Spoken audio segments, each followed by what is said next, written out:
Thomas Paine, Thomas Paine, Thomas Paine, Sam Adams, Sam Adams, Sam Adams, Benjamin Franklin, Benjamin Franklin, Benjamin Franklin.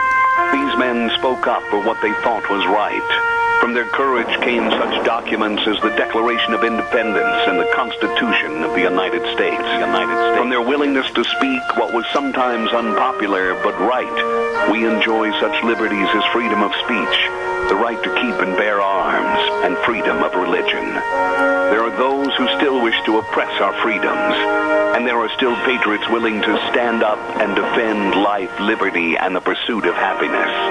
Men like Zeb Bell, who honor our founding fathers and what they stood for.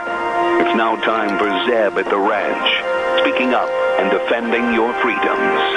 Brought to you by Magic Valley Les Schwab Tire Centers and all of the other great advertisers on the program.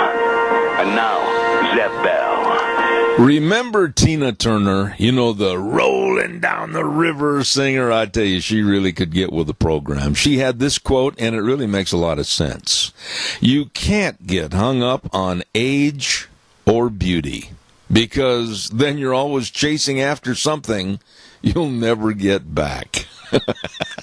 All right, Tina, thank you. Here comes another great lady, Kate Smith, and God Bless America, followed by a patriot to start the week off right with our Pledge of Allegiance. Come on, call in. Thank you very much. And a good morning to you and yours. Zeb at the ranch, we start off another week in the summer. I love this time of year, and the weather forecast I think is going to be pretty nice. We'll find out about it in a few minutes. But right now, I want to remind you, of course, about our major sponsor, your Magic Valley Les Schwab Tire Centers. All 7 locations serving you with the best of all your tires. Stop in and see them today. And, of course, some of our great advertisers like Burley Physical Therapy and Rehabilitation at 1263 Bennett Avenue, Suite 2 in Burley, helping you get back to being you. Right now, let's go to the phone line and have our Pledge of Allegiance. Good morning. Well, good morning, sir. My friend. I pledge allegiance to the flag of the United States of America and to the republic for which it stands, one nation, under God, indivisible, with liberty and justice. Well, it's always good to have you as a safety net. Evidently, all of our other people are sleeping in. Thank you. Appreciate it. And right now, let's go to the weather forecast, brought to everybody by K&R Rental. Hello, Roger. He gets there along with the staff early in the morning at about 7 o'clock. 256 South, 600 west of Hayburn, right there on the Burley-Paul Highway. And, of course, they've got all the tools of equipment to help you with any finishing of a construction project that you're involved in, all your garden equipment, your lawn equipment, everything. Stop in or give them a call at 678-3122, K&R Rental. And right now, back from vacation, suntanned and ready for the weather, here's Gina. Here's a look at your weather as we kick off another beautiful work week here in southern Idaho, and today is going to be a nice day, expecting sunny skies, nice and calm. Slight breeze out of the west-northwest at about 5 miles an hour. We are expecting a high of 82. Tonight would be a beautiful night to check out the stars. Mostly clear skies with a low of 52. Tomorrow, pretty much the same, sunny and 82 with an overnight low of 52. By Wednesday, sunny skies, expecting a high of 79. Winds are going to be picking up for Wednesday evening, expecting a low of 49. Then by Thursday, sunny and 73. That's a look at your weather forecast for Zeb at the Ranch. Oh, thank you, Gina. Good to have you back. And again, our thanks to Scotty. He filled in last week and did a wonderful job. Thank you very much. Brought to you by K&R Rental, 256 South, 600 west of Hayburn, right there on the Burley-Paul Highway. Number to call, find out more about the equipment you need, 678-3122. Remember, K&R Rental. A couple of things. I made a boneheaded mistake, and I'm going to tell you about my boneheaded mistake in just a few minutes, so stay tuned for that. Big program today. Richard Manning's going to be on the air. Attorney James Herson's going to be on with us. Pastor Steve King talking about his book and Vicky's Country Garden. All kinds of great things coming up today. I want to remind you, too, about our friends at Daryl's Cleaners, and they're located at 1223 Albion Avenue in Burley. Oh, my. All the best in dry cleaning. And, of course, if you like your Wrangler jeans pressed like I do, nice sharp crease, they do a great job. And all the clothing, like I said, cleaned and ready for you. And they'll do your wash, too. I'm telling you, if you don't have time to do the wash, they'll dry fold and iron and wash, naturally, all your clothes. And that's all at Daryl's Cleaners, 1223 Albion Avenue in Burley. You stop in and see those really good folks today. I want to remind you, too, about our friends at Ramsey Heating and Electric. Hello, Deanne, as she walks through the studio and then out the other door. Ramsey Heating and Electric for all your heating, cooling, and electrical needs. And it looks like this week, nice and warm temperatures. You might even want to crank up that air conditioner a little bit. And they've got all the filters for your air conditioning units. Don't forget Ramsey Heating and Electric at 2600 Overland Avenue in Burley, 678-0459. They're open 7:30 to 5 Monday through Friday. Over 6 decades of serving you at Ramsey Heating and Electric. Now, here's where yours truly goofed. Callers, stand by. I've got to get this in first. I goofed on the calendar, and I want you to call your friends and neighbors, Aunt Martha, Uncle Fred, everybody, and Lunch Bunch will not be this Thursday. It'll be the following Thursday on the 27th. For some reason, I took a complete week off the calendar, and I goofed. Yes, you can point your fingers at me and go, nah. I made a mistake. It's going to be at Denny's restaurant on the 27th, but you can stop in anytime and all the time at Denny's restaurant for the best of breakfast, lunch, and dinner at 611 North Overland in Burley. Oh, they've got some outstanding new choices on the menu, and I urge you to stop in and try them. Delicious, with very nice people serving you at America's Diner. Denny's Restaurant, 611 North Overland in Burley. And Zeb's Lunch Bunch will not be there this week, but we will be there on the 27th. Caller, good morning. You're on the air. Good morning, Zeb.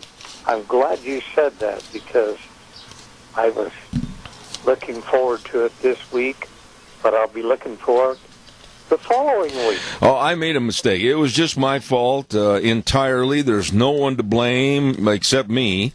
I just looked at the calendar wrong and forgot about this week, and so it's my mistake. Yeah, because Sharon fills in for you, and she's filling in this week, yeah, right? That's right. Okay, I got it straight. Everybody, wait for the right date. Yeah, and I know, as well as I'm sitting here in the studio with my headsets on, microphone on, looking out the window, somebody's going to call me and say, is Lunch Bunch this week? And I'm going to say, no, again, I goofed. It's on the 27th. Keith, quickly, what can I do for you? I just want to compliment the Burley Highway District and the job they've done on patching these potholes. Now, there's 4 highway districts in Cassia County, so it's hard to tell which is which, but they have just done a marvelous job because they had such a late spring, and they couldn't do anything when it was wet, but they pitched in and really made it look good. Yeah, I agree with you. Whenever you see these people alongside the road working or something, give them a thumbs up, because they have really excelled. You know, it's nice to have something good said and to start the program off this morning, because from after this phone call, it's going to be few and far between to have something good to say. But anyhow, Keith, I appreciate you. I'm running a little bit late this morning. I got a whole bunch of things to get on, but thank you very much. You bet. All right. Thank you. I hope everybody had a tremendous Father's Day. as good as I did. I mean, wow. I was treated like a king. My lovely bride of now soon to be 48 years, just absolutely, and my daughter, we went up there for brunch with her family. Just a wonderful, wonderful day. The weather could not have been any better. It was just a great Father's Day, and I want to extend the same, I hope, to you. I hope you had a wonderful day with your family. Calls are welcome and appreciated. 436-2244, 1-866-927-4587. I was walking through the living room the other evening when this story came on television, and honestly, in my living room, I've got a pellet stove, and I almost fell over the pellet stove. I could not believe what I was hearing on the television, and I'll tell you about that in just a minute. I mean, it's just when you think we can't go any lower. Surprise!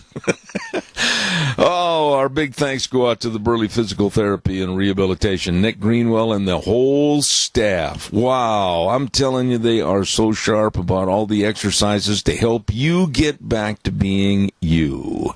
Whether you're recouping from an injury or surgery or whatever the case might be, you get a hold of them at 678-1191. Make an appointment. They can help you with your aching and pain, and let me tell you, Burley Physical Therapy and Rehabilitation at 1263 Bennett Avenue, Suite 2 in Burley, with the only hydrotherapy pool of its kind in the area. And boy, that really helps. Really helps. Burley Physical Therapy and Rehabilitation. Make an appointment today, 678-1191. Yeah, I was going through the living room the other night, and I stopped dead in my tracks so fast I think I left skid marks on the carpet when I heard that our tax dollars, our money, yours and mine, and we've heard for years about stupid, frivolous means of spending our money. Well, I understand from this little film, it lasted about maybe 2 minutes on the television, that you and I are paying for beauty salons down on the border for transgender males to become more feminine. What? Yeah, we are paying for beauty salons and salonists, or whatever. What do they call people that work in the salon? Salonists? No, I'm not sure, because I really don't care. But anyway, beauty salons for transgender illegal alien males that are coming into this country to be more feminine. And now you can understand why I almost fell over the pellet stove. Our tax dollars for this kind of garbage? I mean, Keith started the morning off with a very nice story about the highway department, but then we got to come back to reality, and I got to tell you, really, the idiocy that's going on in the world today, most of which is happening right here. Caller, I'll be right there. Stand by. Don't forget our friends over to Rain for Rent. Oh, I mean, they know irrigation. Oh, they can help you.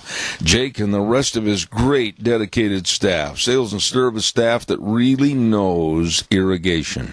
And they're a Reinke Diamond dealer, and believe me, they've got the industry's longest warranty. And I'm telling you that whatever your needs are, you check with them today. Give them a call, 438-5065. They're located at 134 South, 600 West of Paul. Really great guys. Helping you, serving you. Rain for Rent. You get a hold of them today. Caller, good morning. You're on the air. Good morning, Zeb. You know, it's just so sad that our politicians don't read and study the Constitution, which was inspired by our founding fathers to bring us forth the greatest nation in the history of the world. And we spend all of this money, and it's just for unconstitutional things. And of course, these transgenders now that become guys that become gals, they're winning all the track meets and so forth. So it's really unbelievable. But we got to get back to the original intent of the Founding Fathers. Nobody says, "Oh, we don't know what they meant." Oh my gosh, I got 2 volumes of James Madison, who's considered the father of the Constitution, Deb, and we've got the whole dialogue system. I tell you something, Adrian, this deal, and Wheels, I'm going to ask you a little favor, Wheels, over at the station. If you can boost what you send to me down the line up a little bit, I'd sure appreciate it. Just a touch, not much, just a touch. But this idiocy of the transgenderism and the catering to them and the absolute ruination of girls' sports and the destruction of Title IX, when is this idiocy going to stop? Well, it's not going to stop because I just was talking with the state chairman for Eagle Forum. That's Phyllis Schlafly's group. Of course, she's passed away. But I can guarantee you that they're going to push from the NEA this transgender, all of this stuff at our kids, and starting in the kindergarten, preschool. I mean, they're part of their gay pride agenda at their big conferences coming up around the 4th of July down in Houston. And this is what is coming to our local schools through the NEA.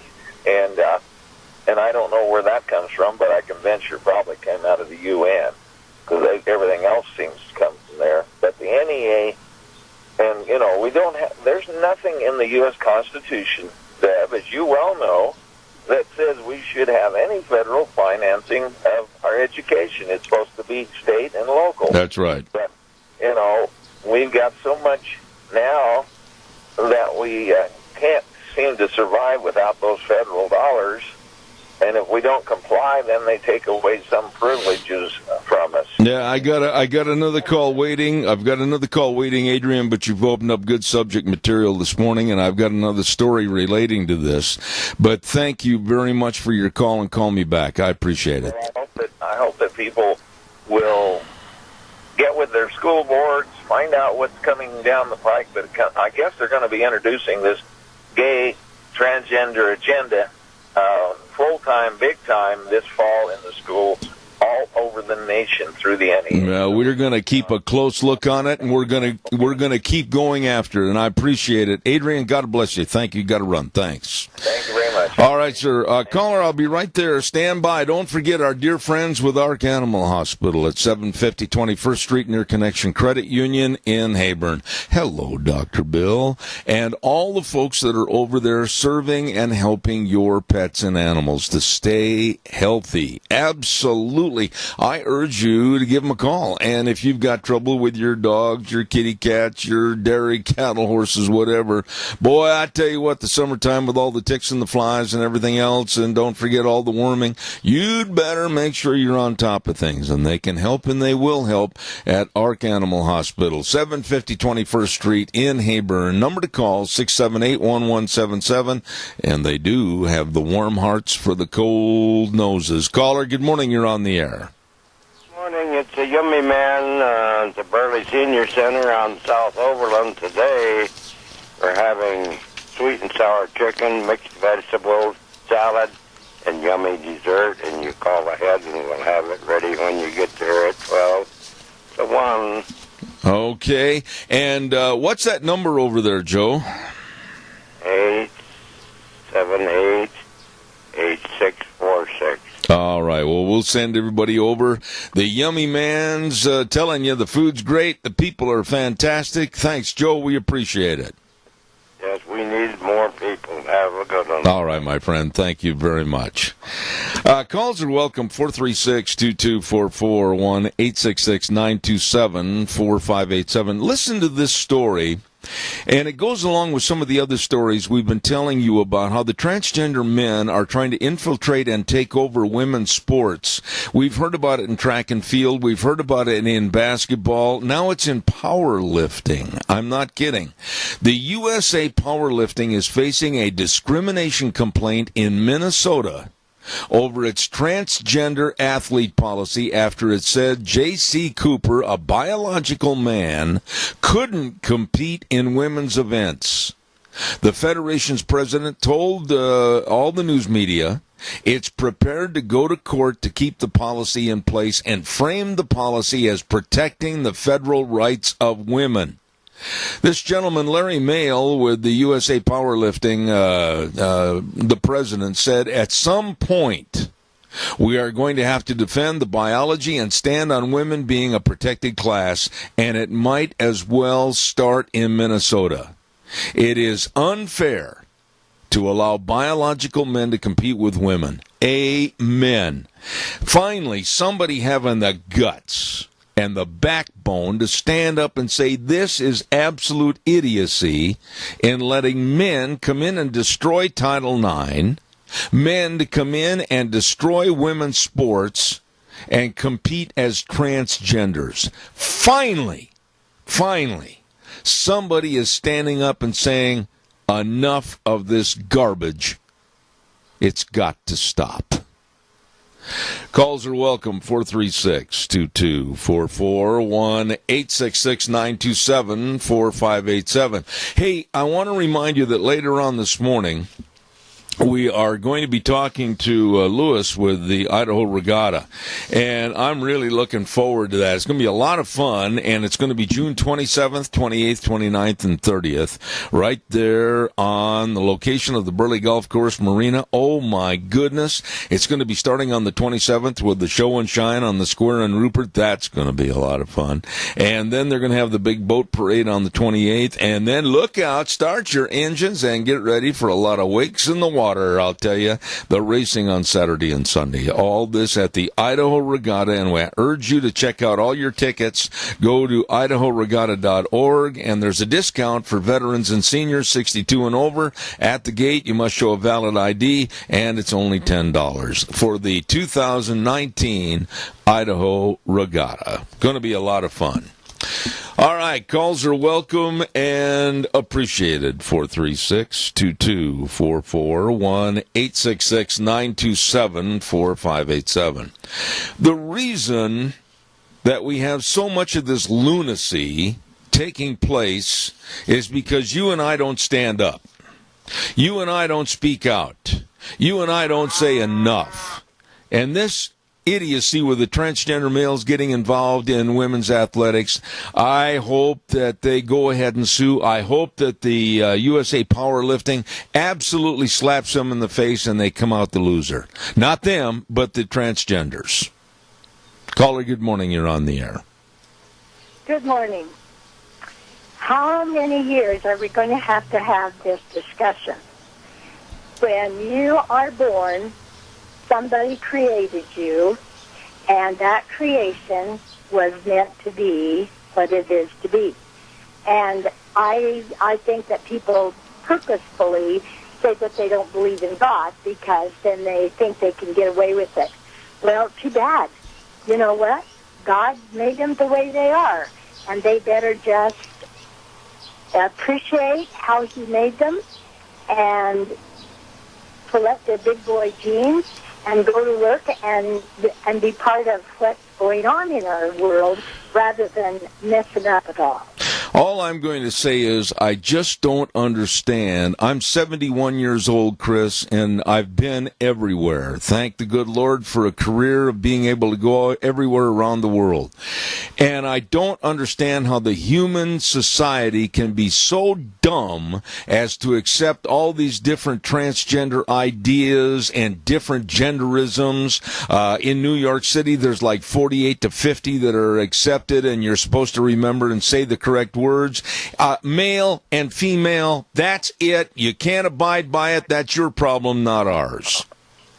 That's right. And I wish that somebody, or some group anyway, would at least get backbone and stand up for what is right. And let me tell you, those of us who agree with them will be right there behind them. Or maybe we better start saying it, doing it ourselves. Because we are just confusing our children and everybody that pays any attention to this. What about a 5-year-old that listens to this, and then they start questioning who they are, and their poor parents, well, you are who you are. Well, but I heard on or I saw on TV that that's not right. They're messing with our kids' brains.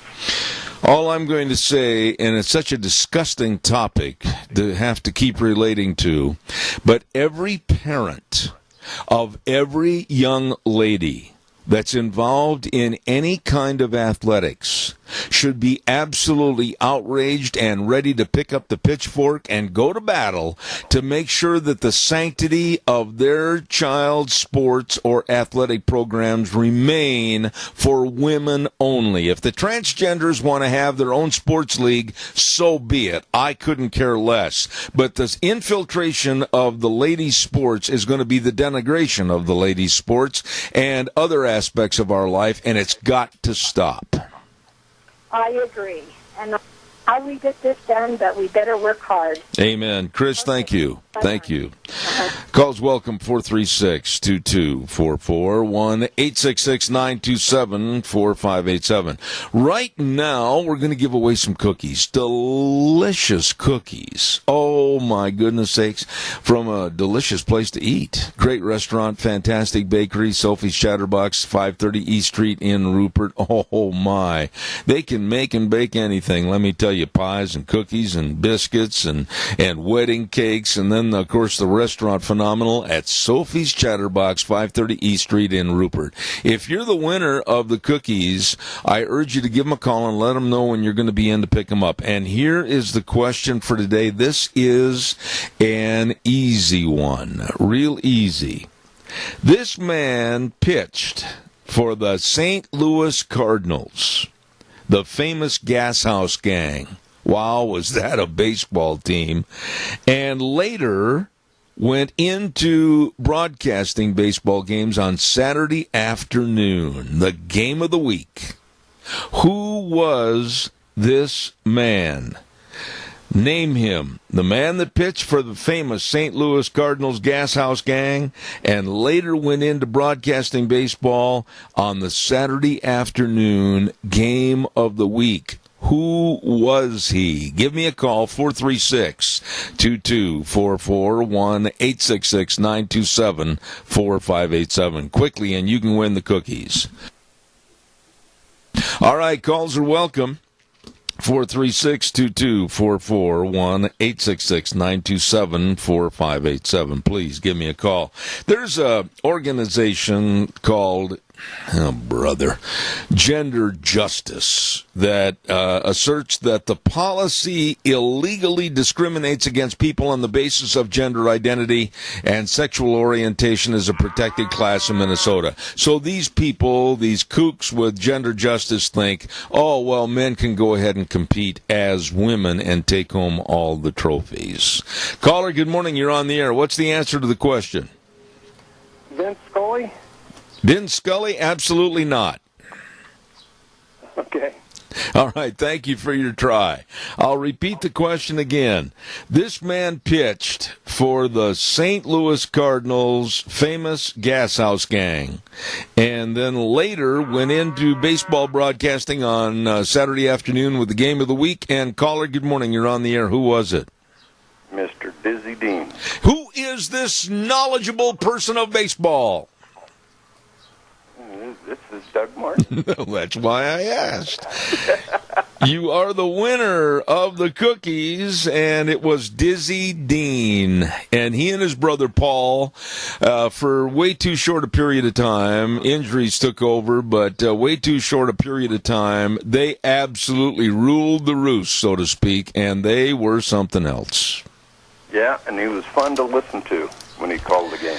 I never will forget, and I got to get this on the air real quick. There was a game between the Cardinals and the, at that time, Milwaukee Braves. And it was the Saturday afternoon game of the week. And the former first baseman for the Milwaukee Braves was Joe Adcock.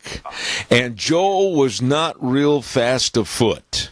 and he tried to steal second base, and he got him by half a mile, and Dizzy Dean said he slid into second base and was out by a heifer step. Yep. Yeah. Anyway, all righty, I'll give him a call. All right, you're the cookie man. Thank you. Right?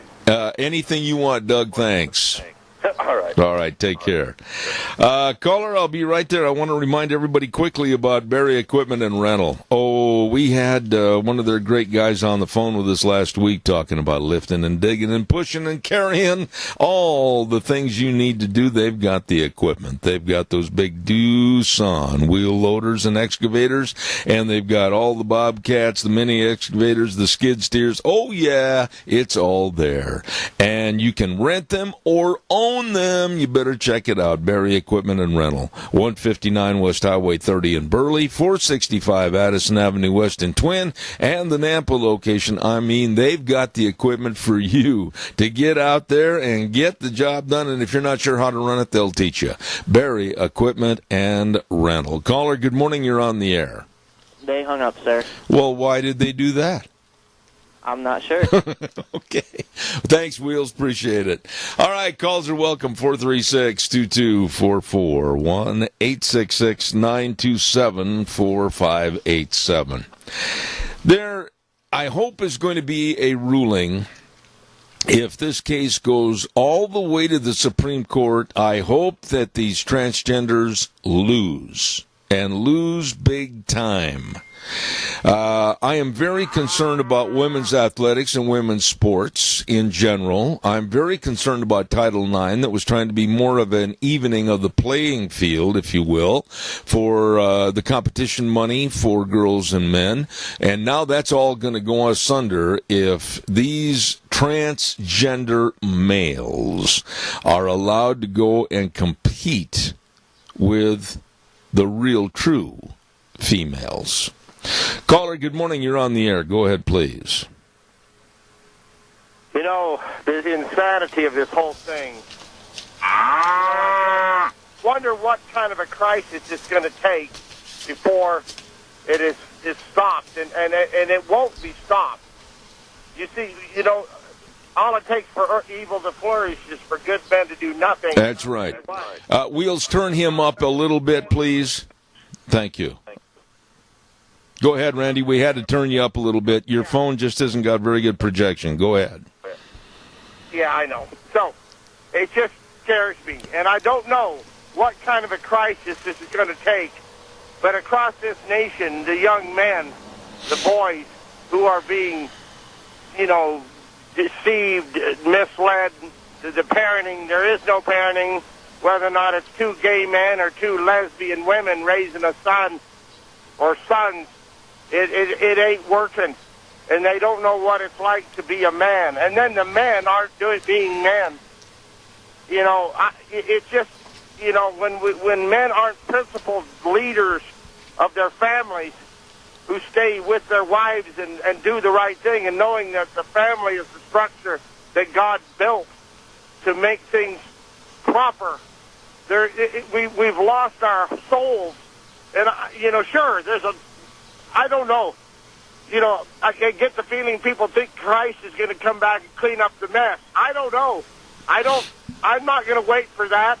I've got plenty to do here, and I'm one person, that's for certain, but I can take care of my own, my family, and that's what I intend to do. But you see, across this nation, there's lots of young boys and young men who are lost because their fathers aren't doing the job or are not even around. Well, wait a minute, Randy, why do we cater at all to less than 1% of the population, far less than 1% of the population, that is literally bent on destroying almost 50% of the population? Why do we cater to these people? Because they just are getting away with it, and everybody, you know, we can't act like we're, we can't act like we're prejudiced against LGBTQ. Did you know that they've added P? LGBTQP? You know what P is? Pedophile. Well, the pedophiles, they want, it's all right. It's all right to molest children. That's what you want to do, I want to run around and do a lot of bad things, too, but I know I can't.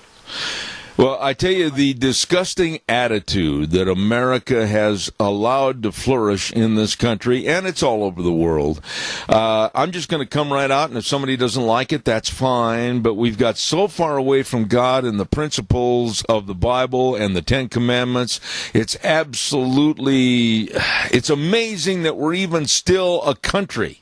And to allow this kind of garbage to flourish, there shouldn't have to be lawsuits from ladies that play on basketball teams or volleyball teams or powerlifting or track teams. They should have their own set of values, their own sports, and not being worried about infiltration of men that absolutely are so misguided they don't know who they are. What kind of a man wants to do that? What kind of a man wants to compete against women and win, and then he acts like he's winning? I mean, they're mentally ill. And across this nation, the delusion, the mental illness is, I tell you what, and what's going on in our schools, it's coming. It's already here. Well, let me read a sentence from this. Hold on a second. Larry Mal, a USA powerlifting president, he's the only one recently that's had the nerve to speak out, and he said this, and listen to these words very carefully. To allow those born and who went through puberty as males to compete as females would be inherently discriminatory against a federally protected class, women. He's 100% right. Women, girls, they all should be very well up in arms, as are their parents and everybody else, for letting this happen. And God help us, I hope it doesn't happen here in the state of Idaho. I tell you what, Zeb, people that stand up for biology, that there was a lesbian lady on with Tucker Carlson, and she says, biology is biology. You're either male or female. There's not a thing you can do about it. And she's just shunned. They wouldn't let her on CNN, MSNBC, or CBS, or any of them. She was on Fox. And, we continue to perpetuate all the insanity. And it's not going to go away. And these communists, these liberals, they're not going to leave, and they're going to continue to say anything to get elected. Absolutely. Randy, I got to run. Thank you for your call. Appreciate it, buddy. Thank you very much. Don't forget our friends at Dino Septic Service. Absolutely all that you need to do that you don't want to do. They do.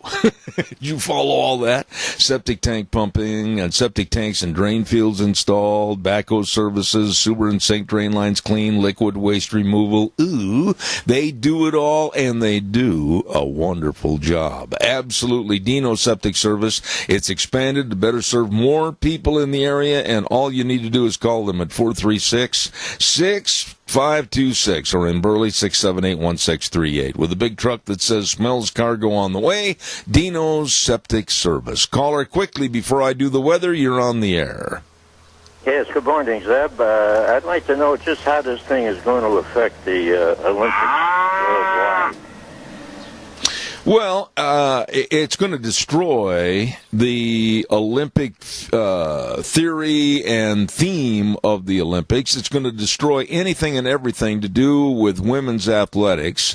It's going to destroy record keeping, because now how in the world are you going to be fair and keep records when you got a 6'7" transgender male competing on a basketball team? That's not right and fair. I mean, the whole thing is just complete idiocy. You are what you are. And there are only two choices, male or female. That's it, buddy. Well, our country's being taken over slowly but surely. We're out there protecting every other country in the world, but the Democratic Party just won't let the United States come under that protective umbrella. There was a comment and a quote that I've kept here on the front of my desk, and it was a quote contributed to a famous writer by the name of Gustav Flaubert.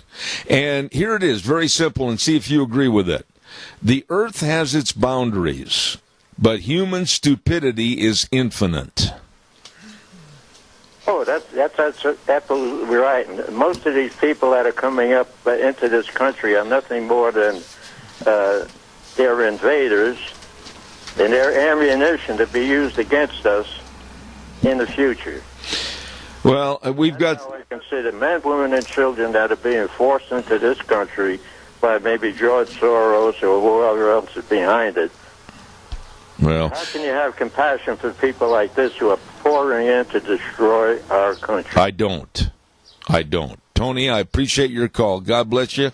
I got to go to the weather. Thank you very much. Okay. All right, buddy. Thanks. Caller number 2, stay there. I'll be with you in 60 seconds. Count them off. Hey, don't forget our friends at Mount Harrison Audiology and Hearing Aids, and they're right behind the Minidoka Hospital across from the emergency room, ready to serve your hearing health. Absolutely. Dr. Pickup and, of course, Dr. Mitchell and Dr. Hunsaker, they know, and they give each and every individual their own private attention to help your hearing health needs. Please get a hold of them today. Make an appointment at 312-0957. That number again, 312-0957. Mount Harrison Audiology and Hearing Aids. And right now, here's the weather. Here's a look at your weather as we kick off another beautiful work week here in southern Idaho. And today is going to be a nice day. Expecting sunny skies, nice and calm. Slight breeze out of the west-northwest at about 5 miles an hour. We are expecting a high of 82. Tonight would be a beautiful night to check out the stars. Mostly clear skies with a low of 52 tomorrow. Pretty much the same. Sunny and 82 with an overnight low of 52. By Wednesday, sunny skies, expecting a high of 79. Winds are going to be picking up for Wednesday evening, expecting a low of 49. Then by Thursday, sunny and 73. That's a look at your weather forecast for Zevis Ranch. Don't put it off. If you've noticed a diminishment in your hearing, be sure and get a hold of the pros, and that's Mount Harrison Audiology and Hearing Aids. The number to call, 312-0957. Right now, good morning, caller. You're on the air. Yeah, Zeb. Let me get my voice back. I listened to TV this weekend a little bit. I normally don't even turn it on. And every show had either a flamin' gay or somebody that was transgender. Just over and over. And I didn't watch many of the shows or much of them. I had my family here and they had the TV going. And I just about am ready to put them out in the yard and light fire to them and get rid of them. Just because I don't want to watch that kind of garbage. And I'll just shut it off if I see it. That's the end of my TV watching for the day. I don't even care to hear about them. They just upset me to no end. We're what we are. We need to be what we are. If they want to be gay, that's fine. I'll let them be that. But I don't want them influencing my thinking. There you go. Everyone has a right to lead their life as they want, up to the extent where we're seeing now a tragic occurrence of, in the case of the transgender males, destroying or trying to destroy women's athletics. It's got to stop. Well, they've pretty well done that already. I'm sorry to say. They don't make it fair in any way. And when something's unfair, it just don't work. I agree with you. Jerry, I also share your sentiments about throwing the TV out the front door. When it comes to the major networks, there's nothing worth on those networks, my time or my efforts to watch. I watch the news, I watch some of the old cowboy movies, and, of course, I watch sports, and anything else, not going to come in my house. Well, I think I'm better off to buy the movies on a DVD or CD than put up with the garbage that they put on the mainstream media anymore. I can't argue with that at all. Jerry, you're a dear friend. I hope that you had a wonderful Father's Day. Thank you for your call. I did. My kids came over and worked on my house. They started painting it and sanding it down and making everything look wonderful. All right. Hey, God bless you, man. Thank you so much. Appreciate it. You bet. Thank you. God bless you and your whole audience. He has, believe me. And you do something for me, will you? Yes, sir. keep on going and doing what you're doing. All right, sir. Thank you very much. I appreciate it. Caller number 2, you're on the air. Thank you for your holding. Hi, Zeb. I just have to put my 2 bits in where I agree with Jerry and with you. I am so sick of all this gay pride crap and transgender crap, and I'm thinking that they have the same kind of rights that regular people have. What makes them think they're so much better than we are? It just ruins life. Like take and destroy Christendom and make it it's just heart sickening, and it just screws people up.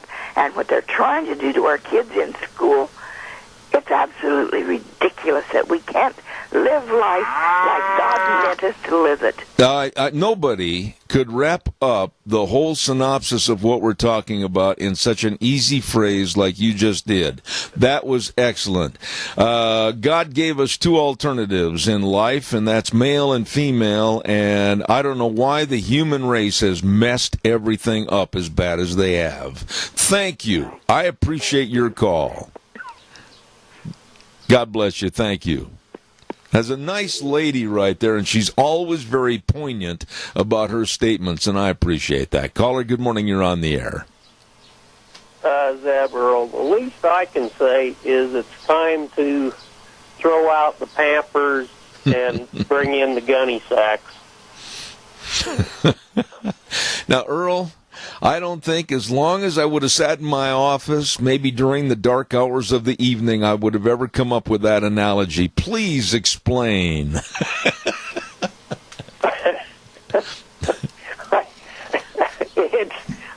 We pampered this way too long, and we need kind of a raw hide back in this society again. I agree.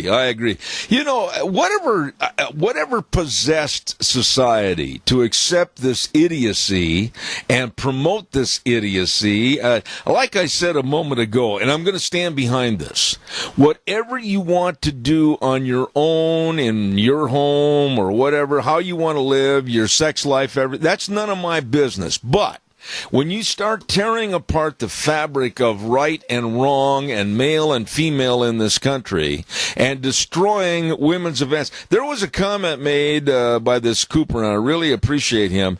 At some point, you have to say enough is enough.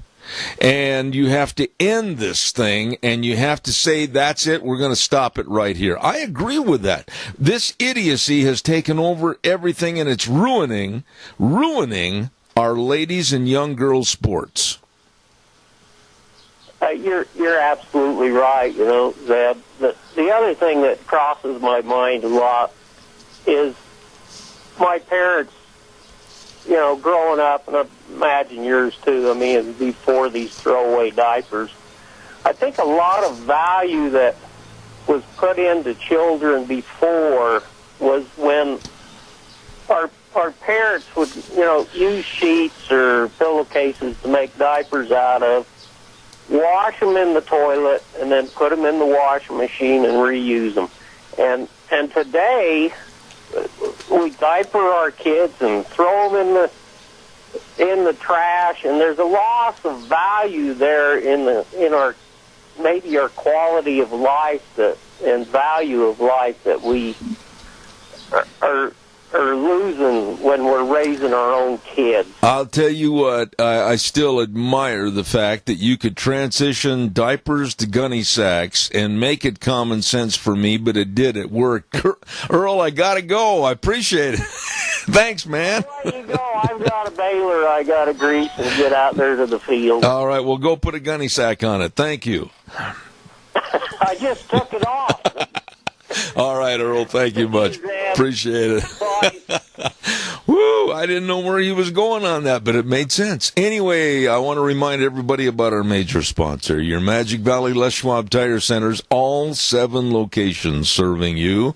Not only the best in tires, many of which are on sale right now, but also the best in brake service with highly trained brake technicians, front-end alignment, shocks and struts, batteries, all of this and more at all 7 locations. Like I said, many are on sale. The tires are on sale, like the Open Country HT for your pickups and SUVs. Smooth running, quiet ride. It's on sale.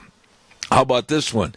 The Ultra Z900 passenger car radio. Oh, my goodness, that is a good all-season traction tire. You check it out today. Where? With Lane and Rupert, Dave on Blue Lakes and Twin Falls, Mike and Buell, Mike and Jerome, the Twist family and Paul, Daniel on Pole Line in Twin Falls, and my buddy Trent on Overland in Burley. Yep, your Magic Valley Les Schwab Tire Centers.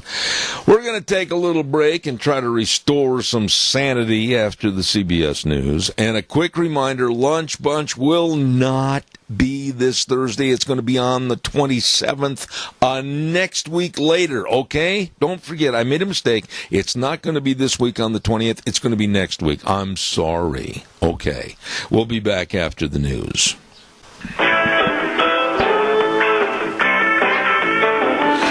Oh, good morning on a Monday, June 17th already. Zeb at the Ranch brought to you by our major sponsor, your Magic Valley Les Schwab Tire Centers, all 7 locations serving you, and some of our great advertisers like Burley Physical Therapy and Rehabilitation at 1263 Bennett Avenue, Suite 2 in Burley, helping you get back to being you.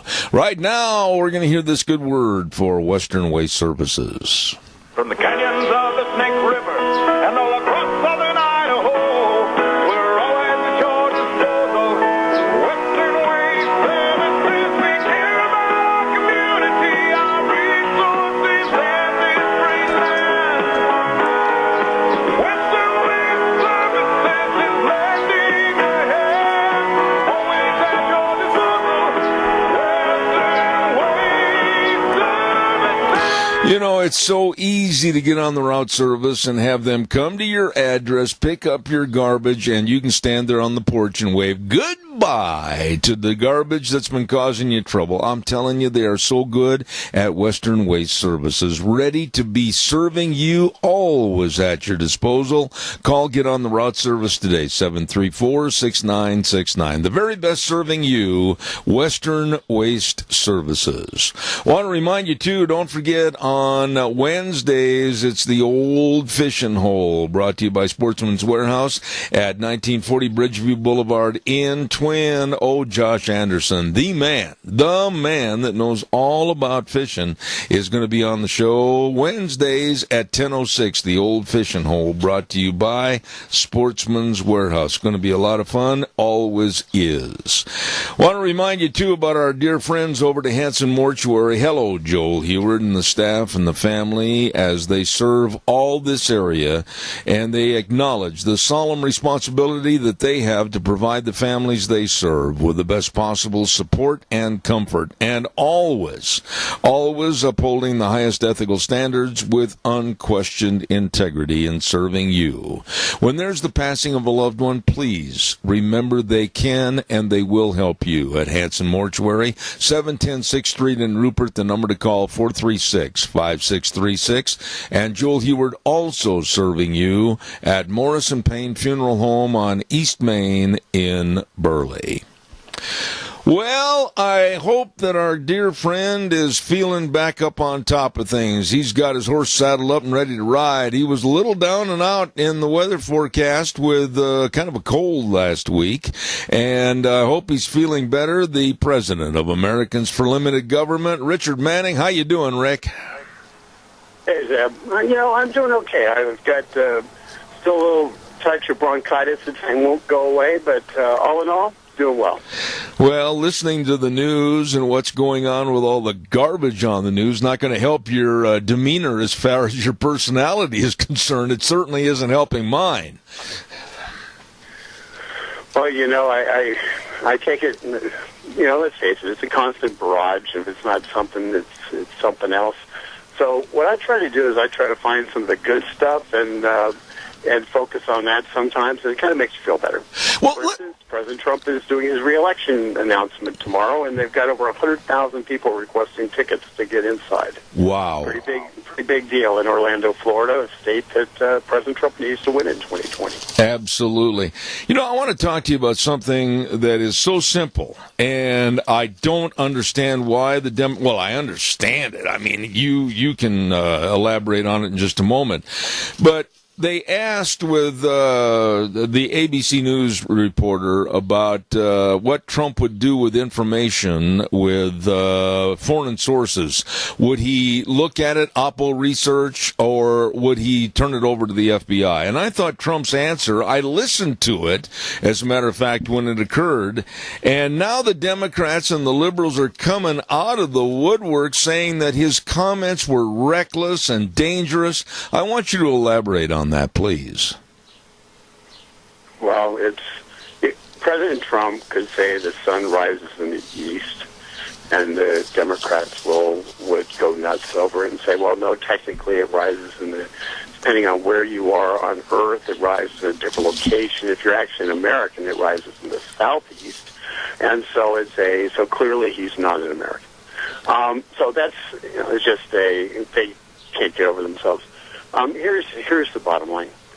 We had an FEC, head of the FEC, come out and say President Trump needs to know that this is absolutely against the law. The same head of the FEC who refused to file a case and accept a case and investigate a case against Hillary Clinton for accepting funds from overseas sources. So they have a little, the left is very selective in their outrage. The president, I thought his explanation after the fact was even stronger, and that was, listen, I just got off a tour where I met with Queen Elizabeth, I met with the Prime Minister of both Great Britain and Ireland, and I meet with world leaders all the time, and they talk to me about all sorts of stuff which has impact on campaigns and and of course they want to know about what's going on in the United States. So am I supposed to turn in every single one of those conversations that I get to have with any world leader, which I do every single day, to the FBI to be investigated? I think not. I mean, if somebody wants to share something with me, then if I think it's suspicious, of course I'll turn it over. But, the fact is, I'm going to talk to world leaders whether they like it or not. Very well stated. Now, I want to shift gears a little bit and go into some various other stories and get your comments this morning to kind of recap some of the news stories. Iran. I have said for a long time on this program, I don't trust them. I don't like them. I don't want anything to do with them. I thought what Obama did with John Kerry and basically a buy-off appeasement on that Iranian nuclear deal was a farce and a hoax. And now they said they're going to start enhancing their uranium plans for possibility of more nuclear bombs. How afraid are you that we won't be able to handle this with our bureaucrats talking to their bureaucrats? Well, I would say afraid is I'm not afraid at all, but I do think that there is that this is a situation where Europe has to go and deal with them. They've got a lot of the technical expertise that Iran relies on comes out of Europe, places like Schlumberger firm and other German firms in particular. And so this becomes a European problem more than anything else. The Europeans stayed in the nuclear deal, so presumably they have leverage with the Iranians. So that would be that's who's going to have to do the negotiation. The negotiation, though, is really around, we have justification with them attacking an American oil freighter. We have justification for doing whatever the heck we want to do to Iran from a legal standpoint. They engaged in war against one of our, a merchant marine ship. So there is legal justification for doing whatever is necessary.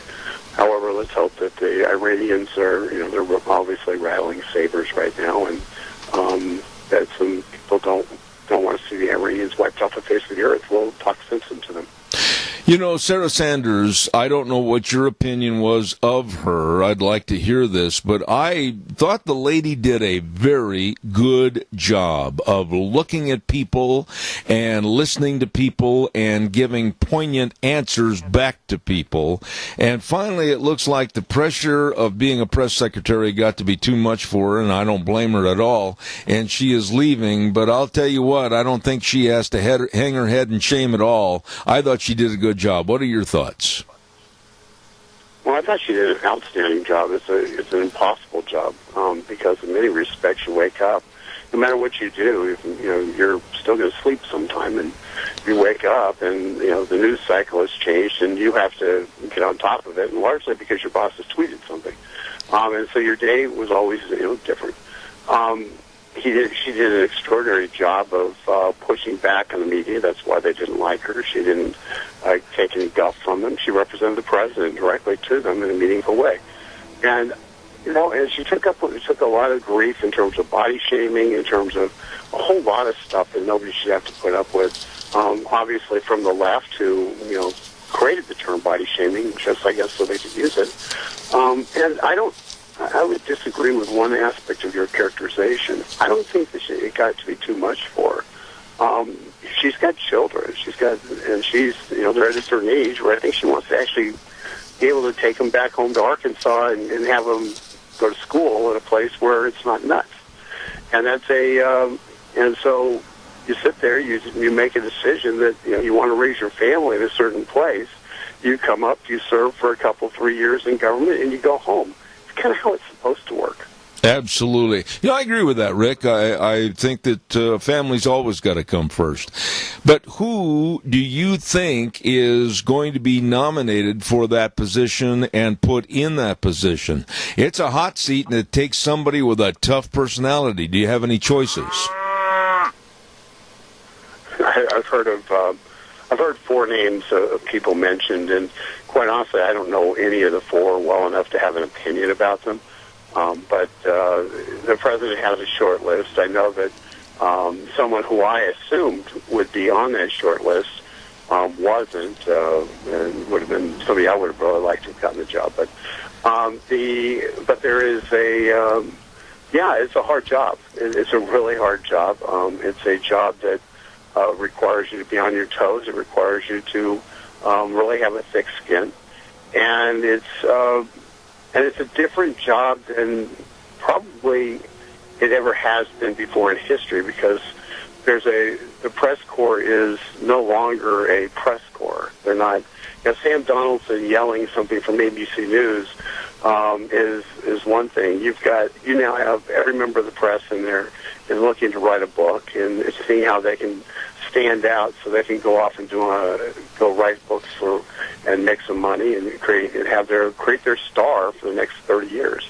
And the Jim Acosta effect, so to speak. And media's changed. Media used to at least pretend to be honest, and it no longer does. It's essentially you're having a press conference with 9 representatives of the Democratic Party, or let's say 18 representatives of the Democratic Party, 1 representative of the Republican Party, and 1 representative of the Libertarian Party. And so 19 out of 20 hate you. And it's not a lot of fun. Absolutely. We have a caller with a question. Go ahead, caller, please. You're on the air quickly. Well, I'll tell you what, Sarah Sanders, if you were to have said the things they did her, and it was a gay or a lesbian or whatever the hell else, I don't know what they would have done. But in her situation, she's a, standard straight white woman, and it's all right to beat her up. She did nothing but do her job. She didn't lie. I'm so sick of the press, I could puke. But the thing of it is what they need to do is there are gay and lesbian Republicans or conservatives. That's what they need. They need one of them that's capable of sparring with the press every day, and maybe they would be less apt to attack them. I'll hang up. Respond to the caller, if you would, Rick, please. I think they'd be far more likely to attack them because they'd be apostates in more than just one way. Sarah Sanders was an apostate because she was a woman who who supported the president. But if you were a hyphenated person in any way, shape, or form, you would be, I think, subject to even worse attacks. It's why they had to go after, way back when, they had to go after Clarence Thomas.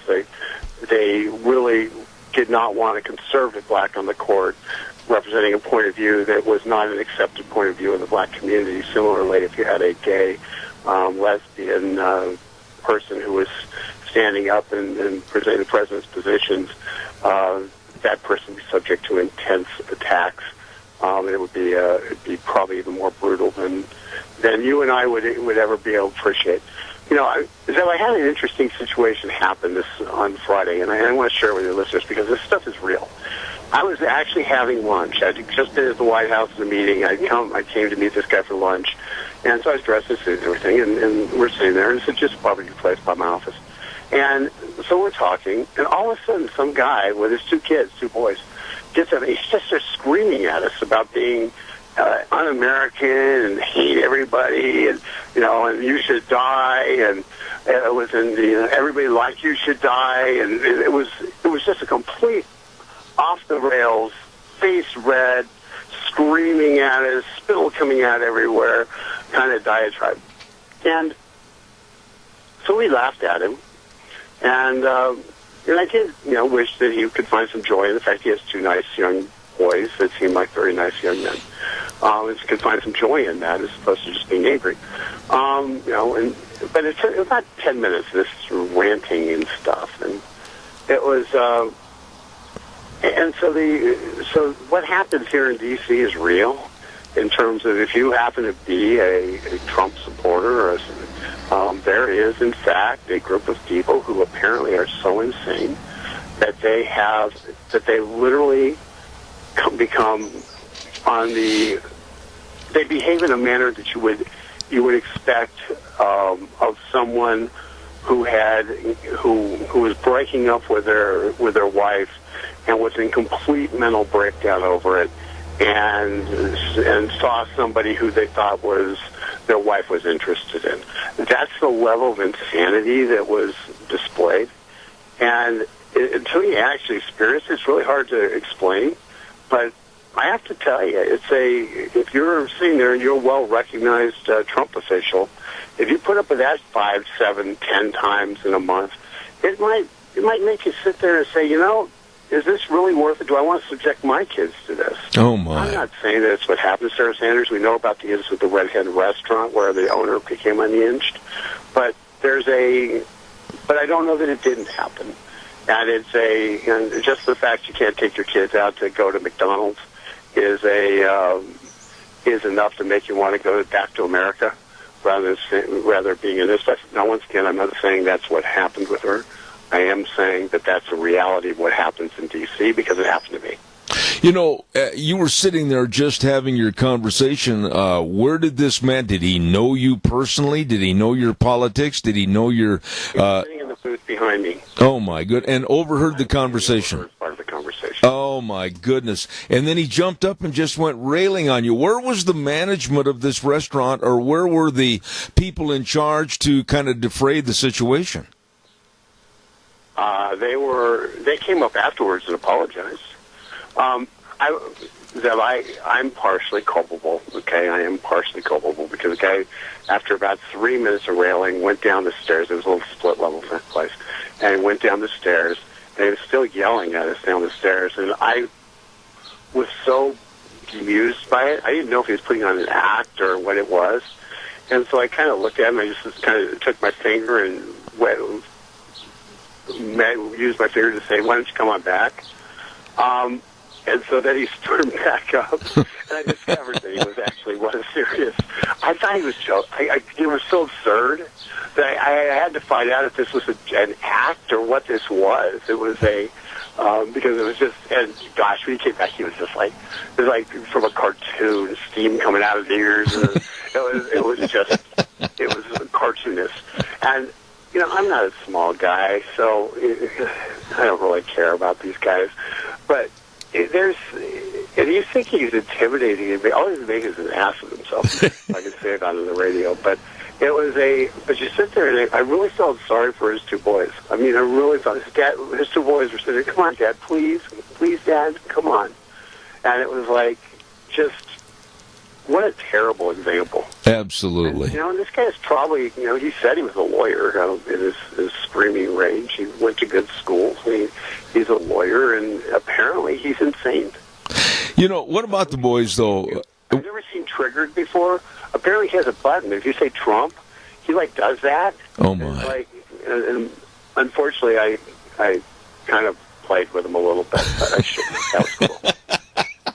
I love it. Hey, listen, Rick, real quick, I want to ask you about Mexico, and I don't see the situation doing anything but getting worse and worse every day, and now we're being told that a lot of the Africans that are coming in may have been or are exposed to various diseases, even including Ebola, which might be entering our country on the southern border. There doesn't seem to be anything as far as stopping this mess. Many of our border agents are being subjected to various diseases, all the way from scabies to chickenpox to measles, you name it. This situation is absolutely out of hand. Yeah, it is, and this was we've known this for a while. That 3 months ago, it was reported that of the people who came across the border and put themselves into ICE custody, they came from 60 different nations. So it wasn't just the Central American nations. A lot of preponderance of them were from there. We were talking people from all over the world. So from all the occupied continents except for probably Australia. So we were looking at a pretty serious situation, and the diseases that are coming across the border are, we now have typhoid in L.A. We have bubonic plague, a case of bubonic plague that's broken out. We have things that are medieval diseases, things that have been that we haven't seen in the modern world for a very long time, and we're now seeing them coming across our border. And all the while, we have people, all the woke crowd want to get mad because somebody didn't give the kid measles vaccine, which is a different debate. But they don't seem to care that we're having people who actually are actively carrying diseases that we cleaned up a long, long time ago across our border and are being dumped into our country. It's insane. Real quick caller question, and I'm going to limit it to not more than 30 seconds, caller. Real fast, go. I'm almost out of time. Go. Okay, a lot of these diseases are local now. I noticed my daughter who works in the jail said they were having problems with them, and I have two daughters that are nurses, or daughter-in-laws, and both of them were having problems. One of them had to disinfect the room, and actually the room that the people go in to visit when they get into the doctor, that completely disinfect them because of these problems. All right, caller, would you respond quickly to the caller, Rick, please? Yeah, the Democrats right now are passing appropriations bills in the House that would prevent interdiction of the border, would prevent humanitarian aid of the border, would prevent basically taking care of health care needs of the border. That's our job. That's what our government should be doing. That's one of the few legitimate functions of government. And the Democrats need to get their stuff together. And the Republicans in the Senate need to force them to allow for medical care to be provided at the border and people turn around if they're sick. Absolutely. President of Americans for Limited Government and a good friend of this program, and I'm glad he's feeling better. Richard Manning, God bless you, man. See you next week. Very good. Taking care, Zeb. All right. Thank you. I like him because he's a straight shooter, tells it like it is, and appreciate having him on the program. Rick Manning with Americans for Limited Government. Absolutely a good guy. I want to remind you, the Idaho Regatta is coming up at the end of this month. Oh, my goodness sakes, if you haven't got your tickets, you better get them now. The Idaho Regatta for 2019, June 27, 28, 29, and 30th. 4 big days. 4 big days with a lot of fun. And I'll tell you what, culminating, of course, with the greatest in racing right on the Snake River down at the Burley Golf Course Marina. You're going to love it and have a lot of fun. Check out the tickets today. Don't put it off. off. Special rates for veterans and seniors 62 years and over at the gate only. Must show a valid ID to receive discounts of only $10. I'm telling you, it's going to be a lot of fun. One of the world-famous regattas, the IdahoRegatta.org. Check it out today, and we'll see you at the regatta.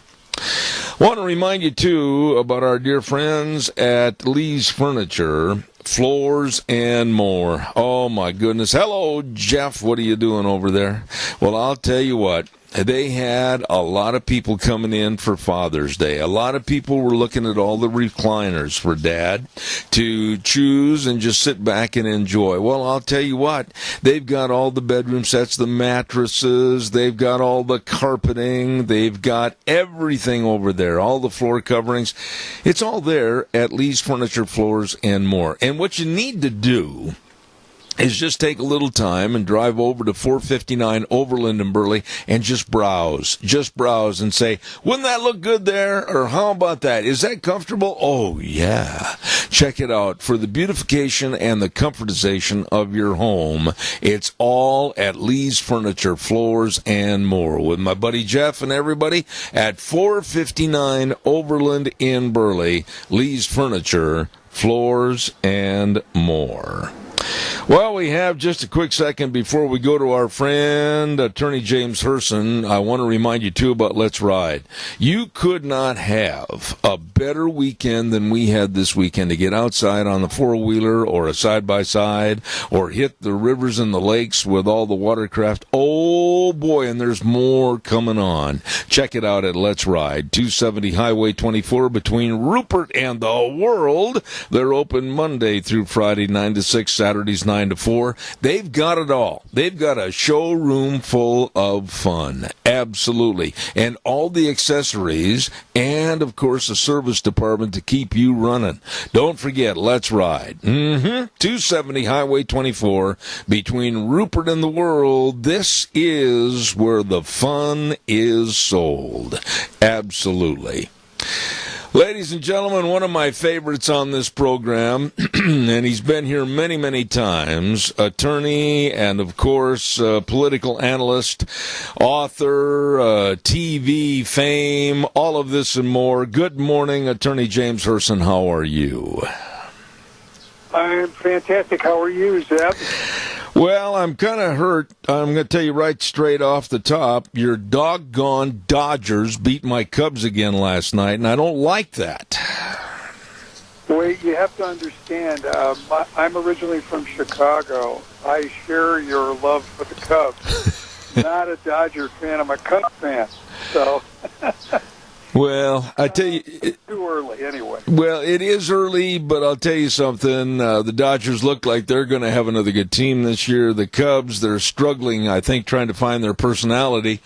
But I tell you what, I read the article that you had written about Hillary Clinton, and I thought for a while that I was the king of snide, but I turn over that crown, and I crown you the king of snide, James Herson, because your second paragraph in your article got me, because you were saying magically floating into your hands is that golden ticket to the place where wads of cash, advertisement endorsements, and tons of adulation await you from your like-minded friends who populate the hillside mansions of Tinseltown, talking about Hillary Clinton. You're good, James. You're good. Oh, thank you. No, it's kind of thinking about, reality shows like American Idol, that Clinton's going to Hollywood. It's the golden ticket. And it's just... it's an amazing story. It's almost like you would think that it was written by The Onion, that it's a parody. But Hillary Clinton and her daughter, Chelsea Clinton, have put together a production company. And she, through representatives and probably directly, is out there seeking financing for entertainment content. And then so you have to get a little snide because you think of Hillary Clinton, someone who really knows how to relate to people, someone who's so likable. someone who's so warm, she would be able to understand what kind of entertainment would sell. I mean, it's ridiculous. And you know what's interesting? I first looked at the story and at the report, and I see, well, it's Chelsea, okay? Where's Bill? There's no Bill Clinton. So it's always, they're emulating when they're jealous of the Obamas, because the Obamas did this reportedly lucrative deal with Netflix, was funded to the tune of tens of millions of dollars, and is putting out product. But it was, the former president, the former first lady. Here's the former first lady. Where's the former president? But you see, this is a different Hollywood now. This is the post-Me Too Hollywood. And what the publicity about Hillary's production company with Chelsea is that they're going to make movies by women, made by women, written by women, for women, about women. I presume they're going to target women. And so the idea of having Bill involved, is just it's going to hurt the business plan. So it's Chelsea. And then people would say, if you're cynical, you might say that this is just political cronyism. But then we have Chelsea Clinton, who her resume includes a few years with NBC News, where she was with a program, NBC News, as a correspondent. That was an entry-level thing, essentially, and she was getting paid $600,000 a year. Wow. For 3 years. That's $2 million. Now, we have to assume that's just because of Chelsea's prowess and talent. No, of course not. And also, what did she do there?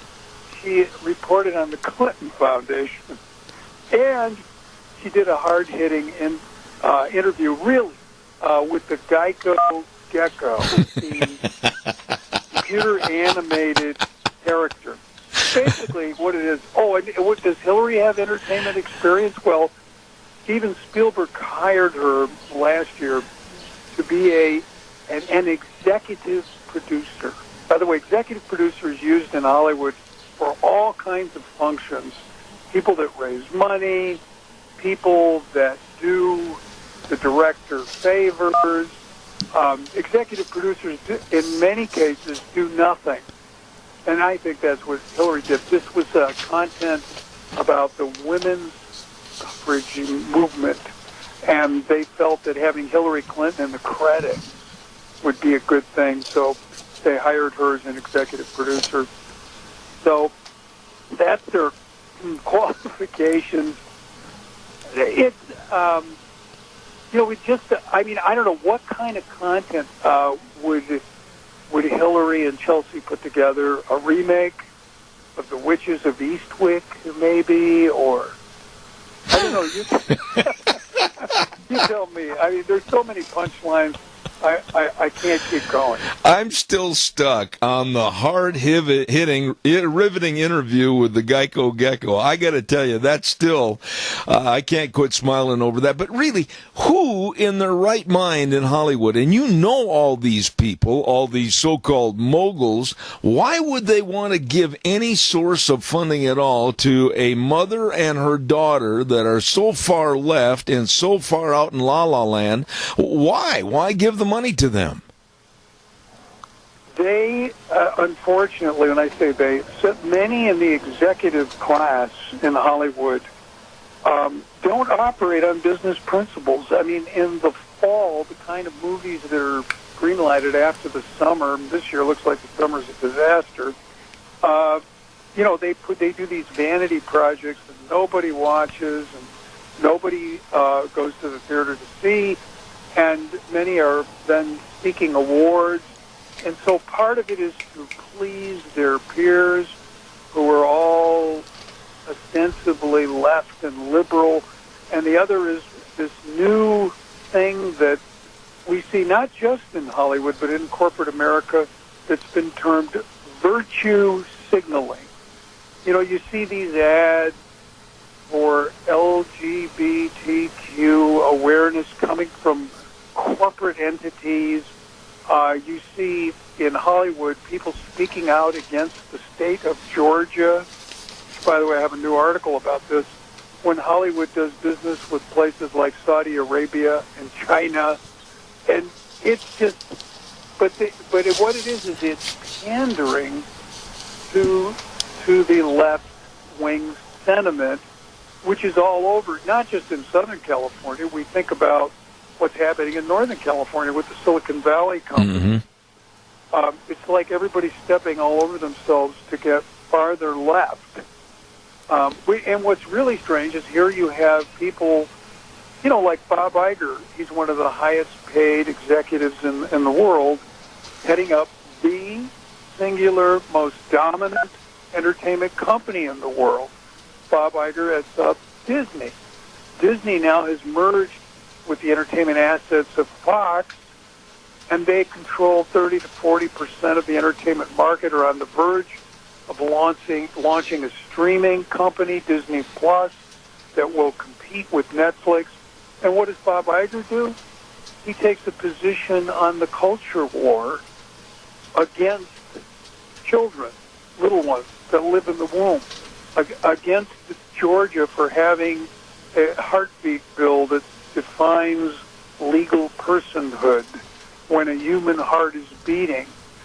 And this is a company, Disney, that was originally founded to cater to children. Absolutely. And so he wants, essentially, to take a position that will kill more of his audience, future audience. It's insane. But that's the kind of virtue signaling that we're seeing, and that's why Hillary and Chelsea and their representatives think they're going to be able to shake down some money. And, from a Hollywood finance point of view, to shake down maybe they'd shake down $50 million to do some streaming content. Well, Hillary and Bill like money a lot. And one thing they have in common with Hollywood is what's called creative accounting.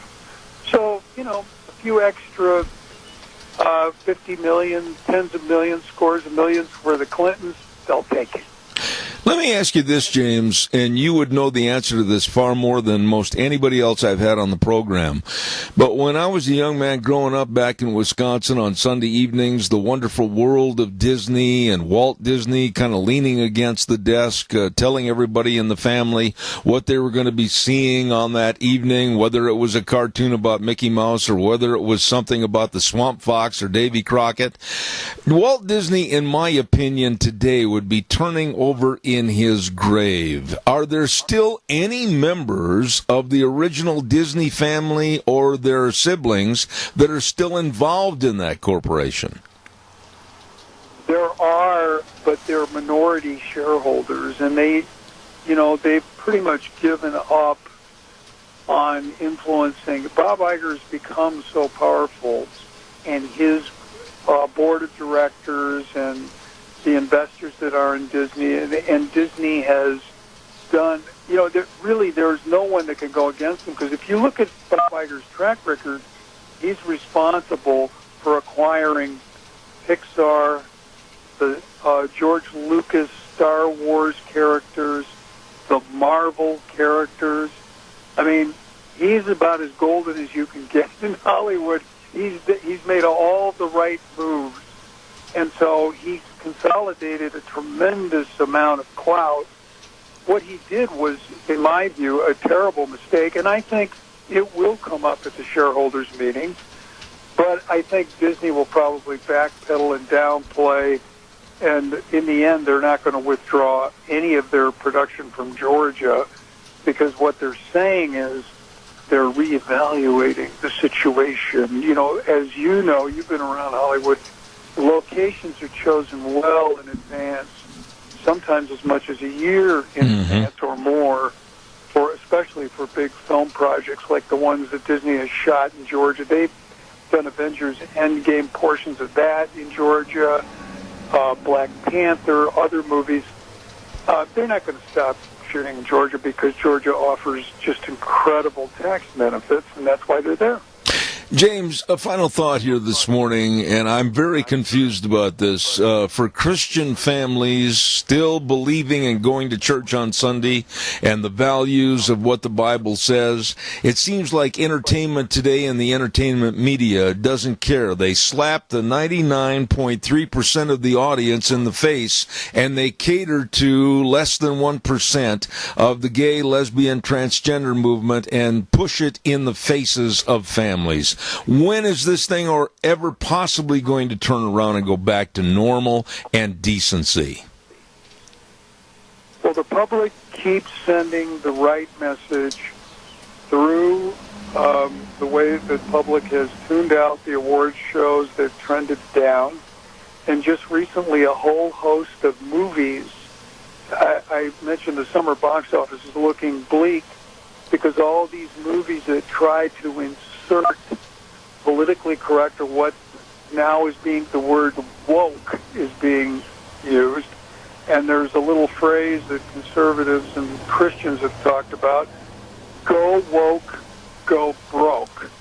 And there's the X-Men franchise, this Dark Phoenix movie, the Men in Black reboot, these movies that try to turn into essentially lectures rather than entertainment, they're being rejected one after another, flop after flop.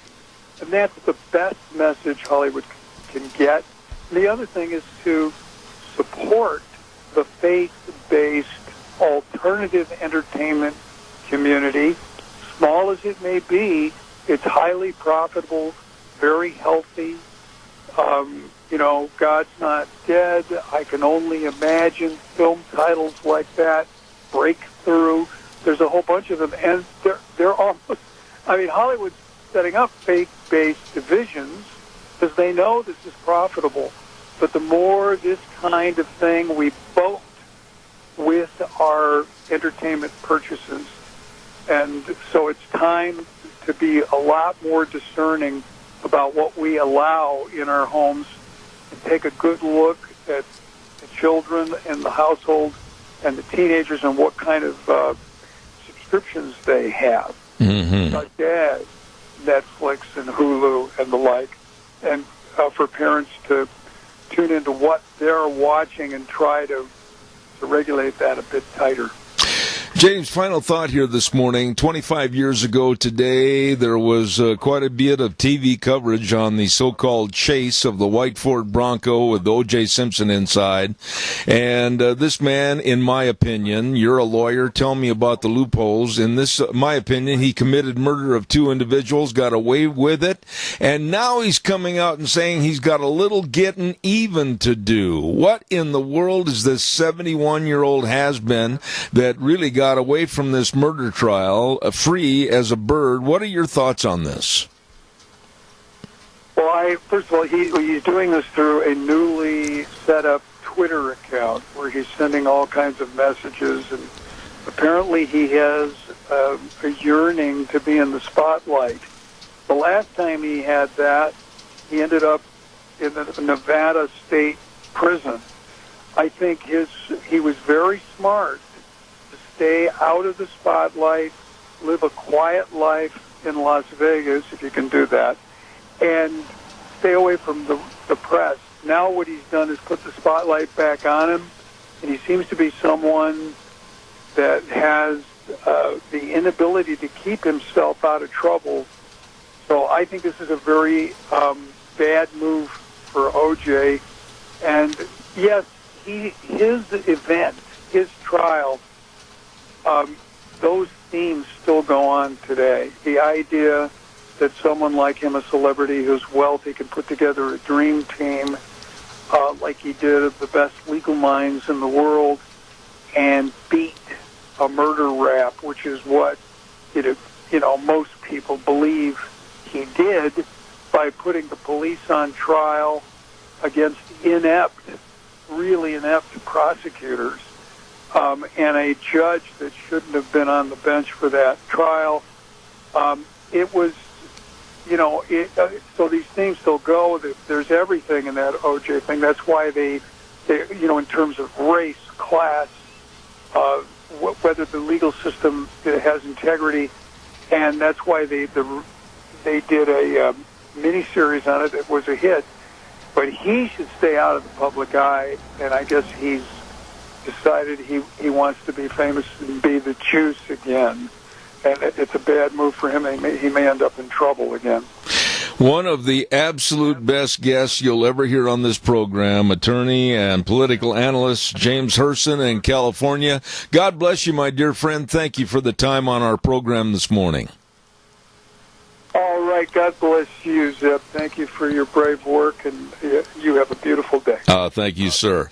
I always enjoy having James Herson on my program. He's going to tell it like it is, and he's an outstanding writer, too, with his different stories on things that are going on in the news, especially this one about Hillary and Chelsea starting a production company. Oh, boy, that'll be must-watch TV, I'll bet you. Oh, we better do a weather forecast here real quick. I'm still chuckling about what he said in his paper, and it's true. I remember that interview about how Chelsea, she interviewed the Geico Gecko in a hard-hitting interview, he said. That was funny. Oh, straighten up, Zeb. Anyway, the weather brought to you this hour by Phillips Oaks Goodwin Crane and Company. And they provide accounting services to the Mini-Cassia area, and they have for over 50 years. The best, serving you, your family, and your business. Tax return preparation, tax planning. Business consulting, bookkeeping services, retirement planning, all of this and more with people that really can and will help you. I urge you, whatever the industry you're involved in, agriculture, manufacturing, construction, whatever the business, you be sure and get a hold of them. Let them help you at Phillips Oaks Goodwin Crane and Company. And right now, the lovely Gina back from her vacation with the weather. Look at your weather as we kick off another beautiful work week here in southern Idaho, and today is going to be a nice day. Expecting sunny skies, nice and calm. Slight breeze out of the west-northwest at about 5 miles an hour. We are expecting a high of 82. Tonight would be a beautiful night to check out the stars.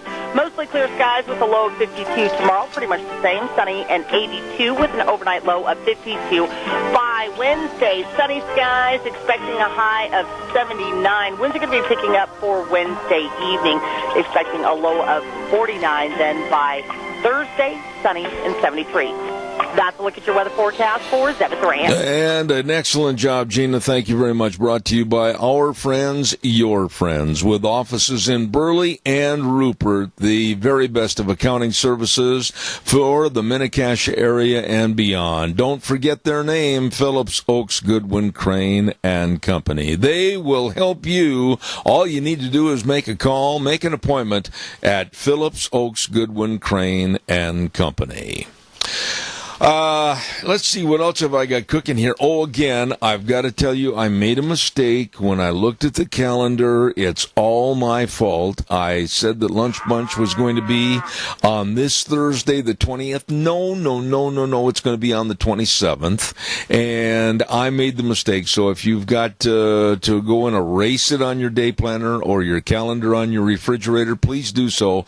I want to have a great big event on the 27th at Denny's America's Diner, Zeb's Lunch Bunch on the 27th. Don't forget that. Caller, real fast. You're on the air. Go ahead, please. Yes, I heard this thing from your guest about O.J. Simpson. I think that O.J. Simpson is going to be the shining star from the Hollywood Communist Party. That's my feeling. You really think that he's going to come back into being somewhat accepted again? Do you really feel that? He's not going to be accepted. He's going to become a problem for the Republican Party. That's what I'm saying. I just wonder, and Tony, you've been around a long time. What do you think about what he tweeted out that says he has a little getting even to do? You know, this guy, to me... Got the backing of the Hollywood Communist Party there, and this is the ones that are going to push this thing. Yeah. I just wish O.J. would just fade off into the horizon forever. I find him to be repugnant. I've never liked the man. I absolutely think he literally got away with murder, and I just as soon never hear his name mentioned again. Well, I think that detective firm knows exactly what this guy is guilty of, but he got shot down. I agree with you. Tony, always good to hear from you on your comments. Thank you very much. Okay, thank you, Zeb. You bet. God bless. Thank you very much. Hey, don't forget our friends at Cameron and Siemens Insurance. Absolutely the best of life insurance, health insurance for you, your family, your business. They really care. They want to make sure that you're taken care of. Employee benefits, all of this and more. And they are so dedicated and responsive to your needs. And by the way, when you call, they're very accessible, too, and devoted to serving you. Cameron and Siemens Insurance, Highway 24 in Rupert. The number to call, make the appointment, 436-4424. That number again, 436-4424. Cameron and Siemens Insurance. Wow, State High School Finals Rodeo is over, and congratulations to all of the outstanding champions and those that are going to qualify to go to the national finals in Wyoming. Kudos to our high school kids from the great state of Idaho. And finally this morning, the Times News found it in their power to write a small story about the winners of the state finals high school rodeo. They couldn't do it while the event was going on. No, national soccer was so much more important, but they finally found the time to put the ink on the paper for a synopsis of how the state finals rodeo went. Finally. We're going to take a little break and be back next hour with Pastor Steve King from Arlington, Virginia, and then at 10:30, Vicky's Country Gardens. And then we're going to have a quick visit with Lewis with the Idaho Regatta. Don't go away. Zeb at the Ranch on a Monday. And again, a reminder, Lunch Bunch moved to the 27th of June. Next week, not this week, at Denny's America's Diner. I got to get that in so everybody can remember. I'll be back in about 7 minutes. Don't go away.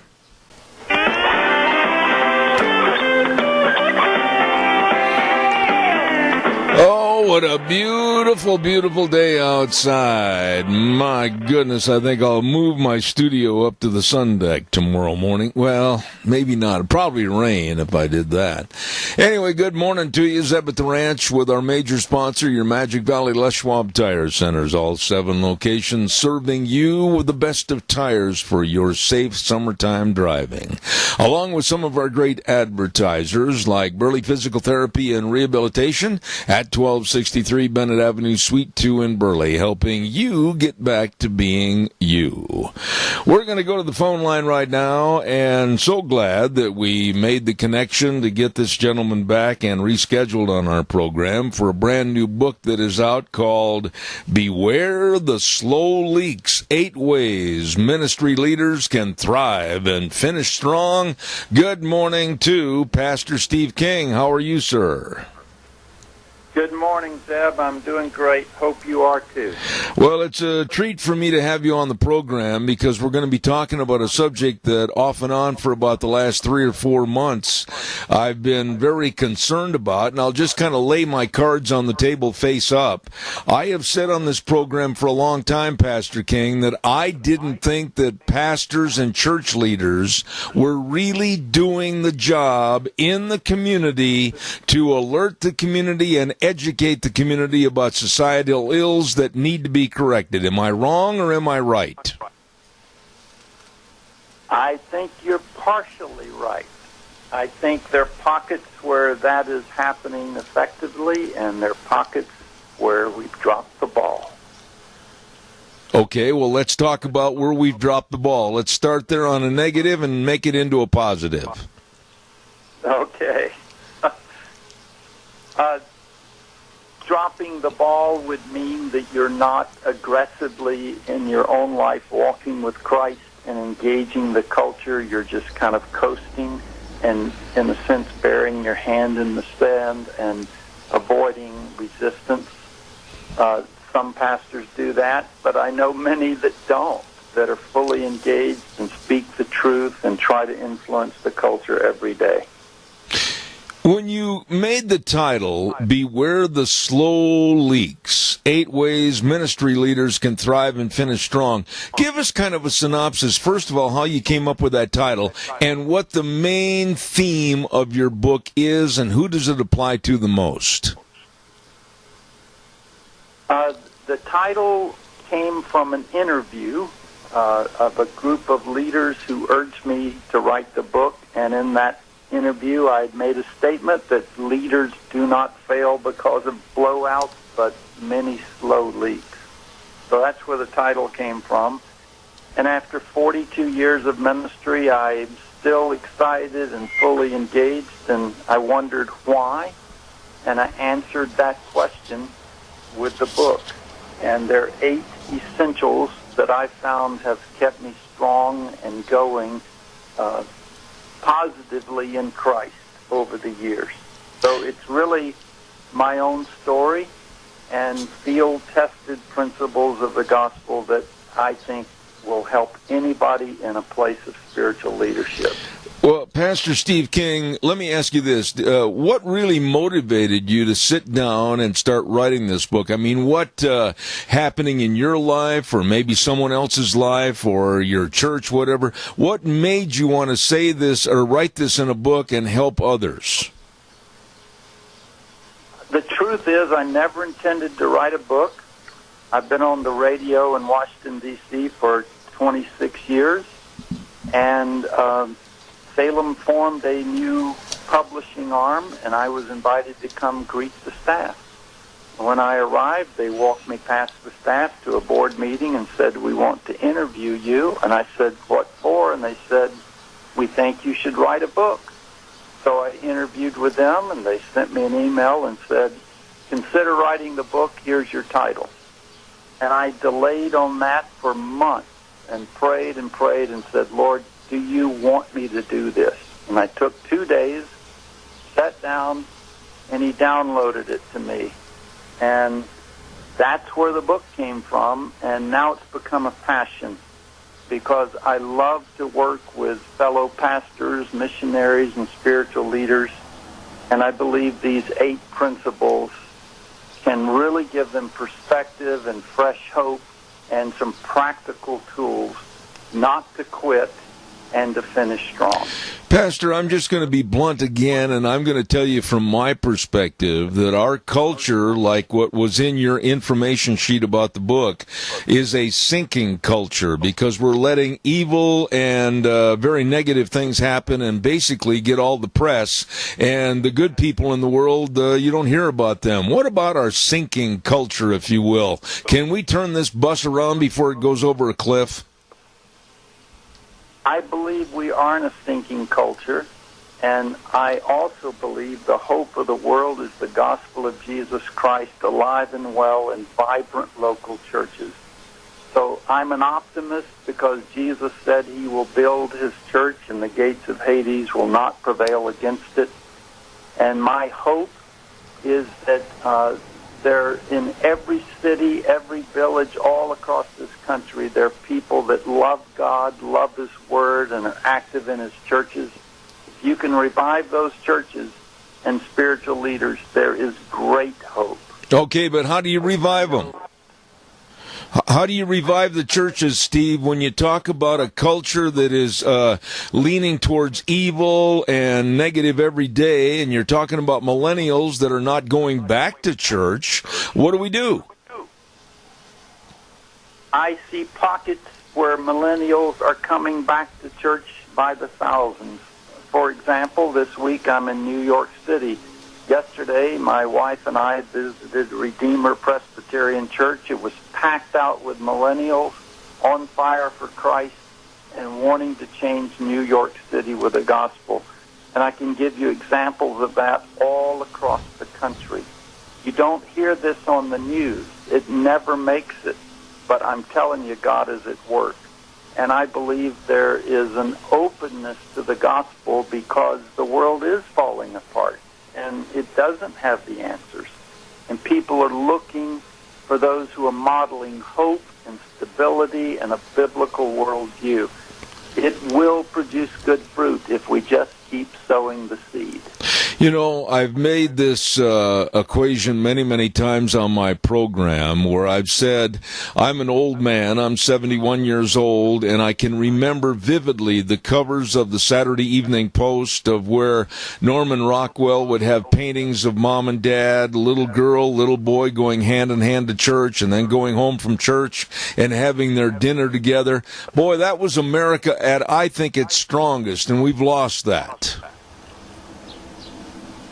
We have lost that, but at the same time, we have people that are hungering for that. And I believe one of the best apologetics we have is our own strong marriages and families. And from that platform, we winsomely and consistently share the gospel of Jesus Christ and demonstrate what a positive difference it can make in people's lives. In the city I live in, I'm finding that young people are spiritually hungry and very open to the gospel if you approach them in a wise way. Let me ask you this. This book, and I'm almost through about three-quarters of the book, along with all the other books I have to read for the various guests that I have on the program. Believe me, I spend many hours late at night. But this book is geared, I would say, primarily, correct me if I'm wrong, for church leaders to really have a better outlook on how to serve their congregation, etc. But what about people like me that sit out in the congregation? Is this book geared for me also? Absolutely geared for you also, because it's designed not just for congregational leaders, but for anyone who's in a place of spiritual influence like yourself. You can start with the first chapter, getting your filter in place. It's absolutely essential. If that filter is in place, you'll have a zest and a power about you that'll push you to 1,000 quitting points. And that is to daily filter your life through the character and the promises of God, instead of filtering God through the circumstances of life. It makes all the difference in the world. Steve, why don't you quickly, if you would, and I think it would be appropriate, if you'd give us a very short naming of the chapters for the 8 different keys, and give us a little synopsis as to what people can expect to read in the book. Okay. Chapter 1 is called Check Your Filter, and it comes from the first lesson I learned when I went to seminary. My big brother in the seminary had his right arm cut off in a major accident, and his first response was, "Isn't God good?" And I watched him for 4 years, and he meant it. And what he taught me is that the key to my faith being strong is to intentionally, daily filter everything in life through God's character and promises made known in Christ. The second chapter is being shaped by the gospel. And by that I don't mean just the gospel to get you into the kingdom, but every single day you intentionally allow the gospel of Jesus Christ to shape your worldview, your relationships, and your attitudes. The third one is aligning your life with where God is at work. And Jesus clearly said he will build his church and the gates of Hades will not prevail against it. So if we can align our lives with a healthy local church, we can absolutely know that we can thrive and finish strong. The fourth one is let the grace of God instruct you. Now we know about grace, but if it's not instructing you and shaping your daily life, then it's almost a wasted grace. So learning how to let it instruct you will keep you strong. The fifth chapter is keep the home fires burning, how to have a strong marriage that puts the gospel on display, satisfies your needs, and reaches the next generation. And the sixth chapter is determining your leadership path. As a leader, we either feed the spirit of accusation toward people or the spirit of intercession toward people, which Jesus has. And we can follow the way of Herod, who was selfish, or in a manipulator, or the way of Jesus. Seventh chapter is walking with a band of brothers. It can be very lonely in spiritual leadership. So how do you cultivate a band of brothers for the long haul so you'll finish strong? And the last chapter is not losing heart. And I found there are 5 key areas where most spiritual leaders lose heart. We learn how to fight in those 5 specific areas. Now, is this the first book that you had ever written, Steve? I've written many thousands of sermons and booklets, but this is the first official book I've written. When you were coerced basically into writing this book, and then you prayed about it and you thought about it, was it really hard to develop some kind of a theme and the chapters and what you wanted to put in there and everything? I mean, this is not an easy task at all, is it? I can tell you it was a very hard task, but I was greatly encouraged as I sat down those first 2 days. It was like God downloaded it to me, and then it was just a matter of refining it over the next 8 months. But these chapters flow right out of my own personal experience as a pastor for 42 years. They've been field tested and tried in my life and many others, and I believe on the authority of God's Word, it can really help other spiritual leaders truly thrive and finish strong. Let me ask you this, Steve, and everything is, quite frankly, today, and sad to say this, but it's geared around politics. And we're looking at the 2020 elections, and I don't see a lot of faith-based material coming out of the Democratic Party. I'm scared of politics and how it's degenerated and not giving credence, if you will, to the good Lord above. What are your thoughts about what's happening in politics today? I agree with your assessment. I have a statement. I've been at my church 35 years. Our congregation's memorized it. I've been through 8 presidential elections. And here's what we say. As a church family, we're not elephants, we're not donkeys, we're sheep. And we will hitch our wagon to Jesus Christ. So our politics are to be shaped by our belief in the Scripture and the gospel, and we make wise decisions as best we can in light of a corrupt system. It really needs improvement. But there are particular core issues that we cannot bend on as believers, and we need to find a party that can help us align with those values. Very well stated. Now, this book, Beware the Slow Leaks, 8 Ways Ministry Leaders Can Thrive and Finish Strong, written by Steve King. Please tell my audience where they can obtain a copy of this book. It's easy to obtain on Amazon. That would be the quickest and easiest way, but it's also in many Christian bookstores and Christian outlets. But Amazon is the best and quickest way. Any final thoughts? That I've asked the questions, and now I'm going to kind of turn the ball over to you to dribble up court. Tell us what any final thoughts about your book that you'd like the public to know. Yes, what I want to communicate is this is a day for optimism. This is a day for encouragement. This is a day to speak positively as salt and light in a dark world. I think it can be a Christian's finest hour, and it's a day for spiritual leaders to step up and with bold and humble confidence move ahead and make a difference in the culture. And I believe this book is a tool to help believers move in that direction. That was very well stated, and I want to tell you it's such a treat to have you on the program. We had a mix-up on time the first time of scheduling, and it was well worth the wait. I want to say thank you to Pastor Steve King with the writing of his book, Beware the Slow Leaks, 8 Ways Ministry Leaders Can Thrive and Finish Strong. Sir, I wish you the best on this book. I'm going to finish it, and we'll try to have you back in the near future. Thank you so much. God bless you. Thank you so much. All right, sir. Take care.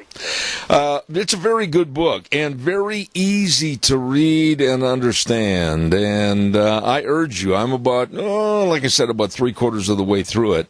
And I urge you to get a copy of that book. Beware the Slow Leaks, 8 Ways Ministry Leaders Can Thrive and Finish Strong. We need more of what he writes about.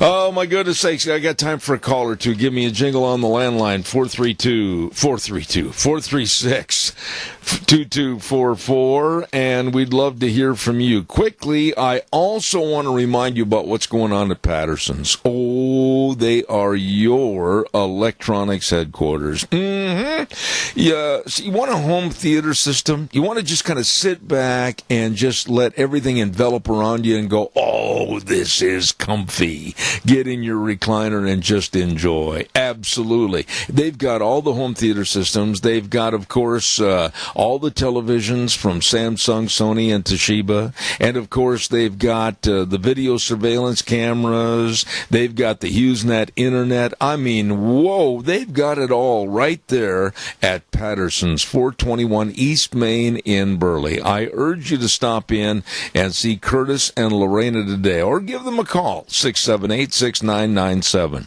They're open Monday through Saturday, 9 to 6 at Patterson's, 421 East Main in Burley. You stop in and see those good folks today, okay?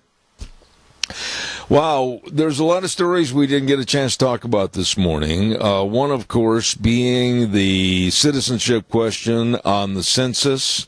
And when it comes right down to the nitty-gritty, there is such condemnation against President Trump for saying he absolutely wants that question on the census. And the phony and very ridiculous comments from the left and the Democrats saying, how dare they do this? Keep in mind, this is not anything new. Both Clinton and Obama did the same thing, and they get away with it. It's A-OK. But now the left is saying that because Trump wants it, are you an American citizen or a citizen of the United States? That somehow is a racist question.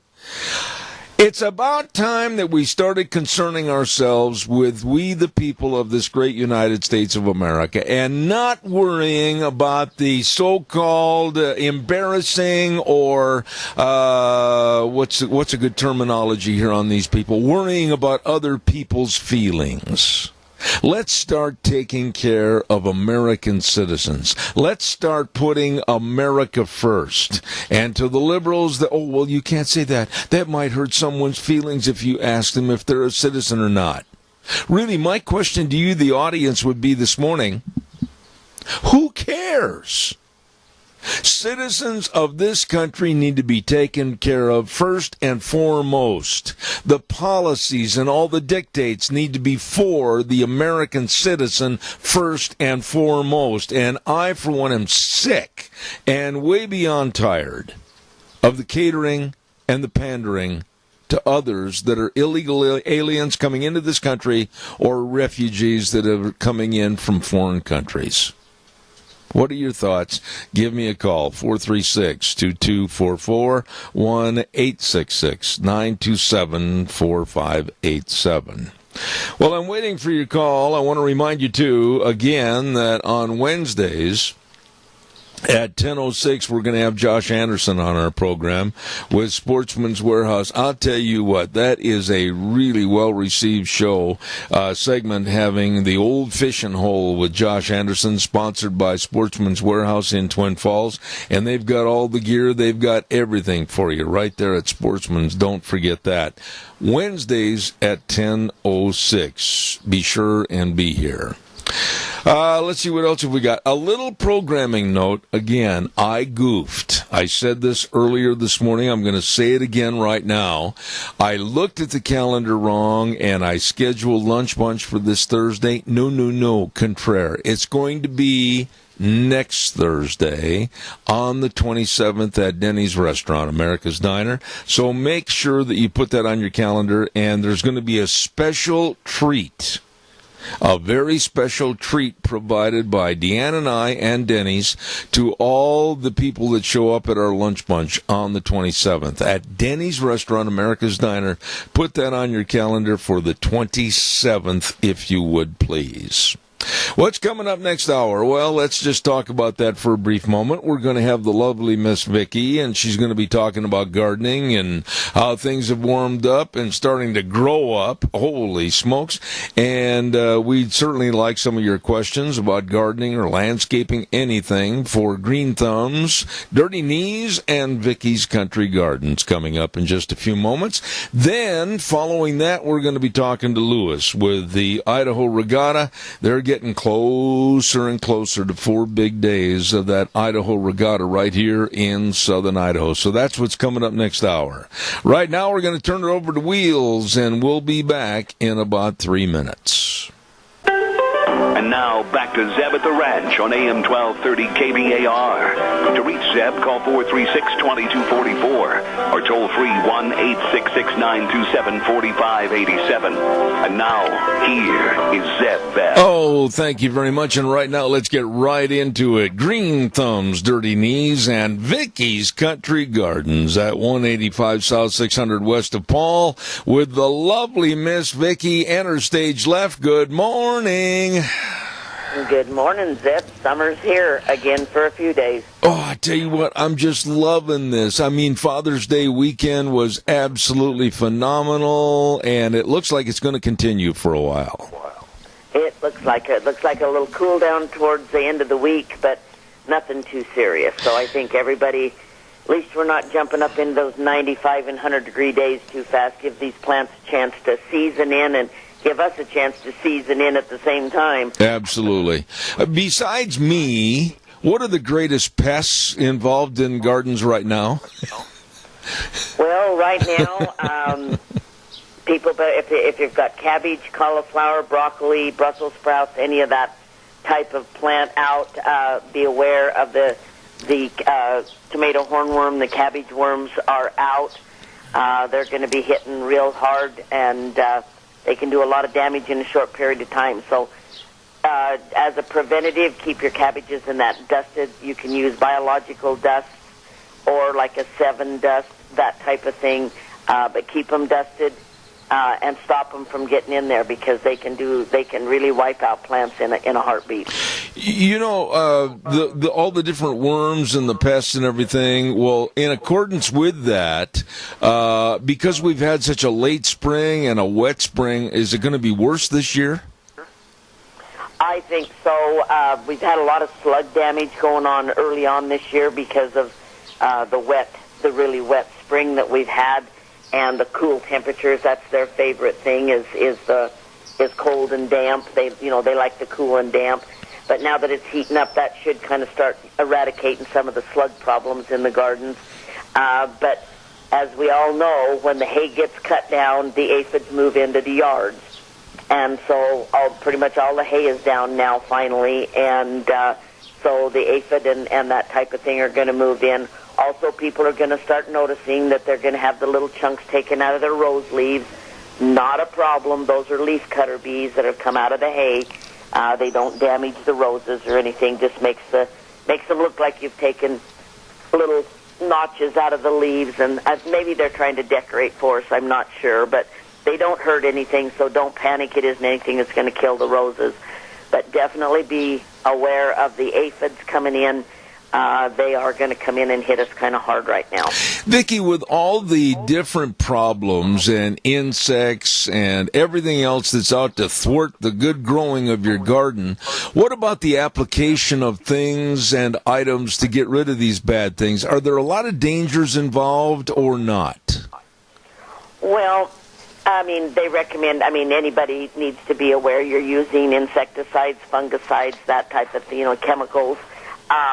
It's always safest. You never know when you're going to react to something, so it's always best to wear gloves, long sleeve shirt, kind of protect yourself.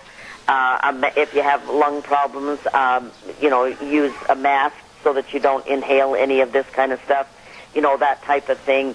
And just be preventative is the best way. And your best bet, if you're doing applications with this heat coming up, do not spray your plants and stuff during the middle of the day with insecticides or fungicides. You will burn. So do it either early morning, and I'm talking early morning, 6 o'clock, 5:30, 6 o'clock, or late evening. To me, evening is the best time because you know the temperature's going down.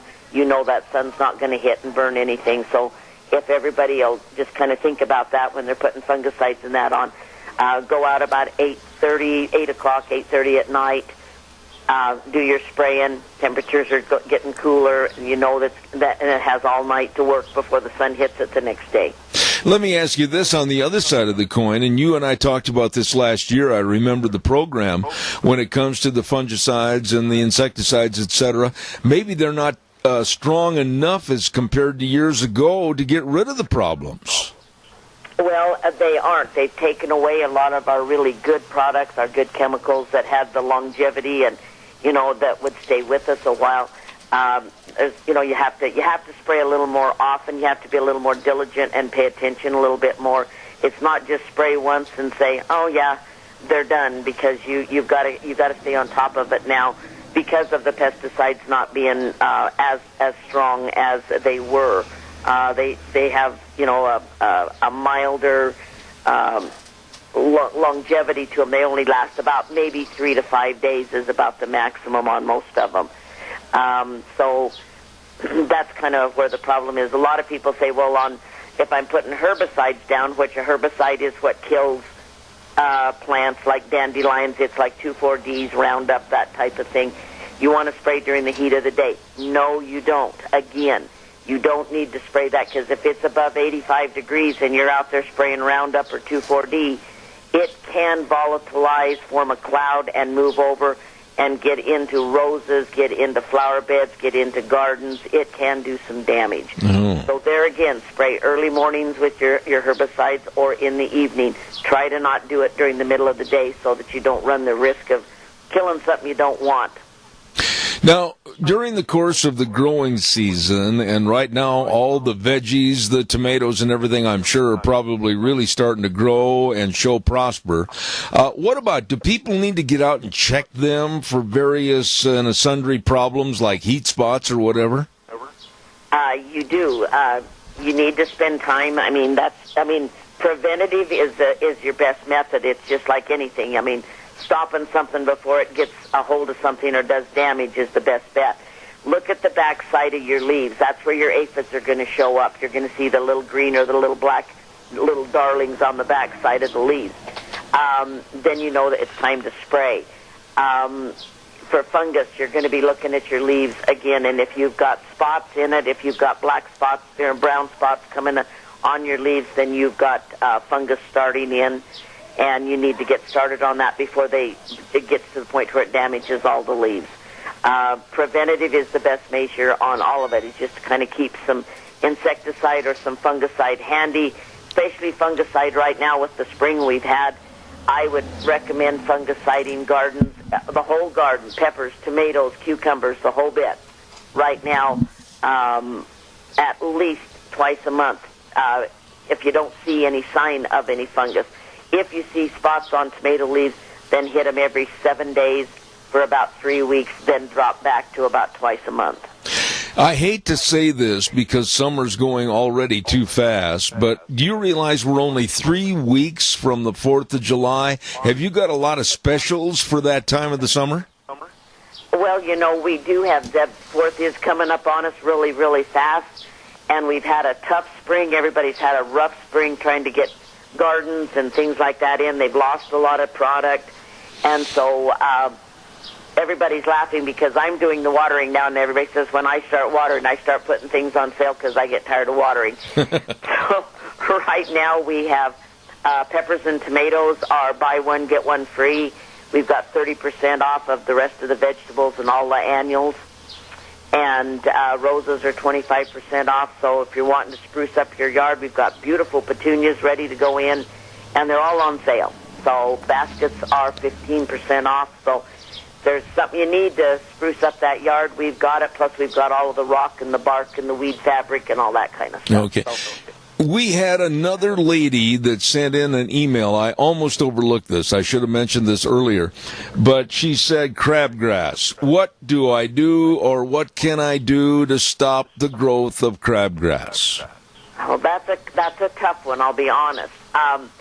For starters, there's two things. There is a product that you can use now that you can spray a lawn with, and it will help work on crabgrass. But your best bet on crabgrass is to spray it good with this, like late in the fall, and then put down your pre-emergent that stops those seeds from germinating. Crabgrass comes back a lot from seed. And so if you can get the pre-emergence down in the fall, and then again early in the spring, before the seeds have a chance to germinate, you will get control of that crabgrass a lot quicker by using a post-emergent and the pre-emergence at different times. And you will start to get a hold of it. Vicki, what causes it? I mean, I'm kind of vague on that. What causes crabgrass? Crabgrass is just it's a wild grass that has, it can be, I mean, we have these lovely wind and dirt storms that can blow the seeds right in on your lawn. Birds can bring it in. I mean, there's a million ways that crabgrass comes in. Mm-hmm. It's a seedy grass, and it basically, like everything, it'll start from a seed, and then but it also goes to seed real quick as it grows in your yard. And so the minute it goes to seed, then that's spreading at the same time. So that's where your pre-emergent comes in, is get that down to the pre-emergent stops seeds from germinating. It won't let them germinate and grow. All right, I'm almost out of time, and it's time for the Vicky's Gardening Tip of the Week. Really quick, go ahead. All right, let's go out, take a good look at your fruit trees, your gardens, your flowers, your roses. Get your chemicals ready and do some preventative spraying to stop any damages from coming in and getting a hold of you. It's just easier to stop it before it gets started. So come in and see us if you need advice, and we'll sure help you out. And I know that you're there, 24/7, 365? What are the hours that you're open right now? Pretty much, I'm here pretty much all the time. Yeah, we're here from 9 to 6, Monday through Saturday, and we're in here from 11 to 3 on Sunday right now. So we're here quite a bit of the time. So just come in and see us, and we can help you with all your problems. And with all my problems, you haven't got enough time, lady. Well, we can work on them one at a time, then. The lovely Vicki at Vicky's Country Gardens, 185 South, 600 West of Paul, and of course Green Thumbs, Dirty Knees, and Vicky's Country Gardens. Vicki, God bless you, and thanks for being on the program. All right. Thanks, Deb. Thank you. Day. You too. Thank you much. Love that lady. Vicky's Country Garden. Thank you very much. Oh, we've got to get a weather forecast on here real quick. And the weather brought to you this hour by our friends at Scarrows Meats, 331 North Road, Jerome. Or you can go to their website and check out all the delicious meats at scarrowsmeats.com. Got a family reunion planned or a business picnic, whatever the case might be. They've got everything, all the marinated pork ribs, and they got the tri-tips, and they've got all the bacons and the breakfast sausages. Looking for bratwurst? Oh, ho, ho, they've got them. All delicious meats from Scarrows Meats in Jerome. Call them at 324-7657. Right now, here's Gina with the weather. Your weather as we kick off another beautiful work week here in southern Idaho, and today is going to be a nice day. Expecting sunny skies, nice and calm. Slight breeze out of the west-northwest at about 5 miles an hour. We are expecting a high of 82. Tonight would be a beautiful night to check out the stars. Mostly clear skies with a low of 52 tomorrow. Pretty much the same, sunny and 82 with an overnight low of 52. By Wednesday, sunny skies, expecting a high of 79. Winds are going to be picking up for Wednesday evening, expecting a low of 49. Then by Thursday, sunny and 73. That's a look at your weather forecast for Zebeth Ranch. Thank you, Gina, and good to have you back on the program. And we want to remind everybody our weather forecast this hour brought to you by Scarrows Meats, Don Scarrow and the crew at 331 North Road, Jerome. 324-7657, the number to call, and they are changing the way we eat one delicious bite at a time at Scarrows Meats. Right now, we're going to go back to the phone line, and we've got a gentleman with us on the phone this morning that is the head man of the world-famous Idaho Regatta coming up at the end of the month, June 27, 28, 29, and 30, right there at the Burley Golf Course Marina. Hey, Lewis, what's going on this morning? It's a beautiful day, Zeb. We're just making plans to get the regatta off on a great start. And I just hope everybody shows up. It's going to be a great event this year. You know, Lewis, let's break this down a little bit, and I'm going to ask you a favor because of cell phone connections. If you could really speak loud into that mouthpiece, I'd appreciate it. Let's break this down a little bit and start with Thursday the 27th with that show and shine. What in the heck does that mean? Okay, Thursday the 27th, the show and shine is a boat show. What happens is the racers bring all of the boats over to the Rupert Square in Rupert, Idaho, and we park the boats around the square. Everybody mingles and talks. Everybody can come see the boats. It's open to the public. The boaters actually, the racers actually compete for a prize that's usually put out by the city of Rupert. They have like a Mayor's Choice Award, and they have like People's Choice Awards. So if you guys want to come and vote for your favorite boat, come look at them, check them out, talk to the racers in person. That's the event to come to. All right. Now, on Friday the 28th, you're going to have a big boat parade, and do you have the course as to where this parade's going to go through? Yes, sir. The parade's going to start at the parking lot at Kodiak America, which is just south of Stokes, and it will go down Pomerel Avenue to the south, and then they'll turn right on to 16th Street and go west on 16th Street to Overland Avenue, and then up, they'll turn right again, come north on Overland Avenue to Main Street in Burley, and then they'll turn right again on Main Street, Burley, and they'll go all the way across Main Street and back to Highway 81, back to the golf course. Now, I got to ask you this, Lewis. I mean, boat racing. I've been to a couple of boat races, and they are extremely exciting and fun to watch. I want you to take about a minute here and just tell the audience why they should buy a ticket and be at the Idaho Regatta with the big racing on Saturday and Sunday. Well, like you say, it's a spectacular event. It's amazing to see the boats go well over 100 miles an hour. We have at least 6 classes that go over 100 miles an hour. You have the comp jets that do 100 miles an hour. This is a jet boat, an 18-foot jet boat like most people use on the river. Okay, it just has a lot larger engine and a bigger cube, a lot more horsepower. And then you have the super stock flat bottoms, the unblown flat bottoms, and then the pro stock flat bottoms. They're all generally about the same. They run anywhere from 120 to 130 miles an hour. Then you have our blown alcohol K boats, the bad boys of the sport. They run 140 miles an hour down the back straightaway, and they turn on a dime. And it's just a spectacular thing to come and see how these boats can actually turn at these speeds and still stay afloat. Lewis, let me ask you this. You talk about the course, and Wheels over at the station, we got a little feedback. Watch that, please. But talk about the course. What's the length of the race course? Does it vary with the different classifications, or is all the standard length? No, the course is all a standard length.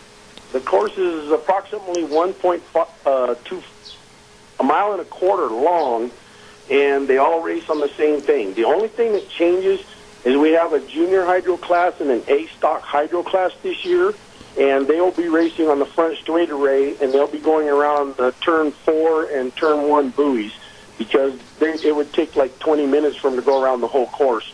So we try to keep it shortened up for them. Now, Lewis, let me ask you this. Have you ever driven one of these outstanding boats? Have you ever been the main pilot? Yes, I actually won the Idaho Regatta myself in 2009 in the Chomp Jet class. I drove for 4 or 5 years for Mark and Don Moyle. They were kind enough to provide me a seat in a boat, and it was the best time I had in quite a while. Now, let me ask you this question. What's the difference? I used to, years and years ago when I was a kid, 18, 19, 20 years old, I used to race stock cars. What is the big difference between auto racing and boat racing? Actually, there's not a lot of difference other than one's on water and one's on asphalt. Asphalt's a little more predictable than water is. Water is always unpredictable because you never know what it's going to do. And with 5 to 10 boats on the water at a time, there's always weight and waves and other boats that get in the way, so you never know what is going to happen. Well, is it hard to learn how to be a boat driver of this caliber? Does it take quite a bit of time? Yes, it takes quite a bit of seat time. Some of these guys have been racing for 30, 40 years. There are some new drivers that have come into the sport that haven't been racing that long, but a lot of them have actually got their start in stock car racing. Oh, my. So there's hope for an old man like me. There's hope for everyone. Let me ask you this. Give me a breakdown as to when all the racing starts and the different races per day. Tell us about that. Okay. Friday will be a test and tune day, basically, and all classes will be on the water. It'll just vary. They'll just have to come and see. We don't know how they're going to do it because it just depends on which class is ready to go at the time. The only race that we actually have scheduled for Friday is Nostalgia Jet class, which is the comp jet boats. They race in a lower class that is governed by GPS. They can only do 80 miles an hour in this class, and then they're governed by that. Those are the only 2 races we have for that day. Then on Saturday, Sunday, it's a full slate. We have all classes racing.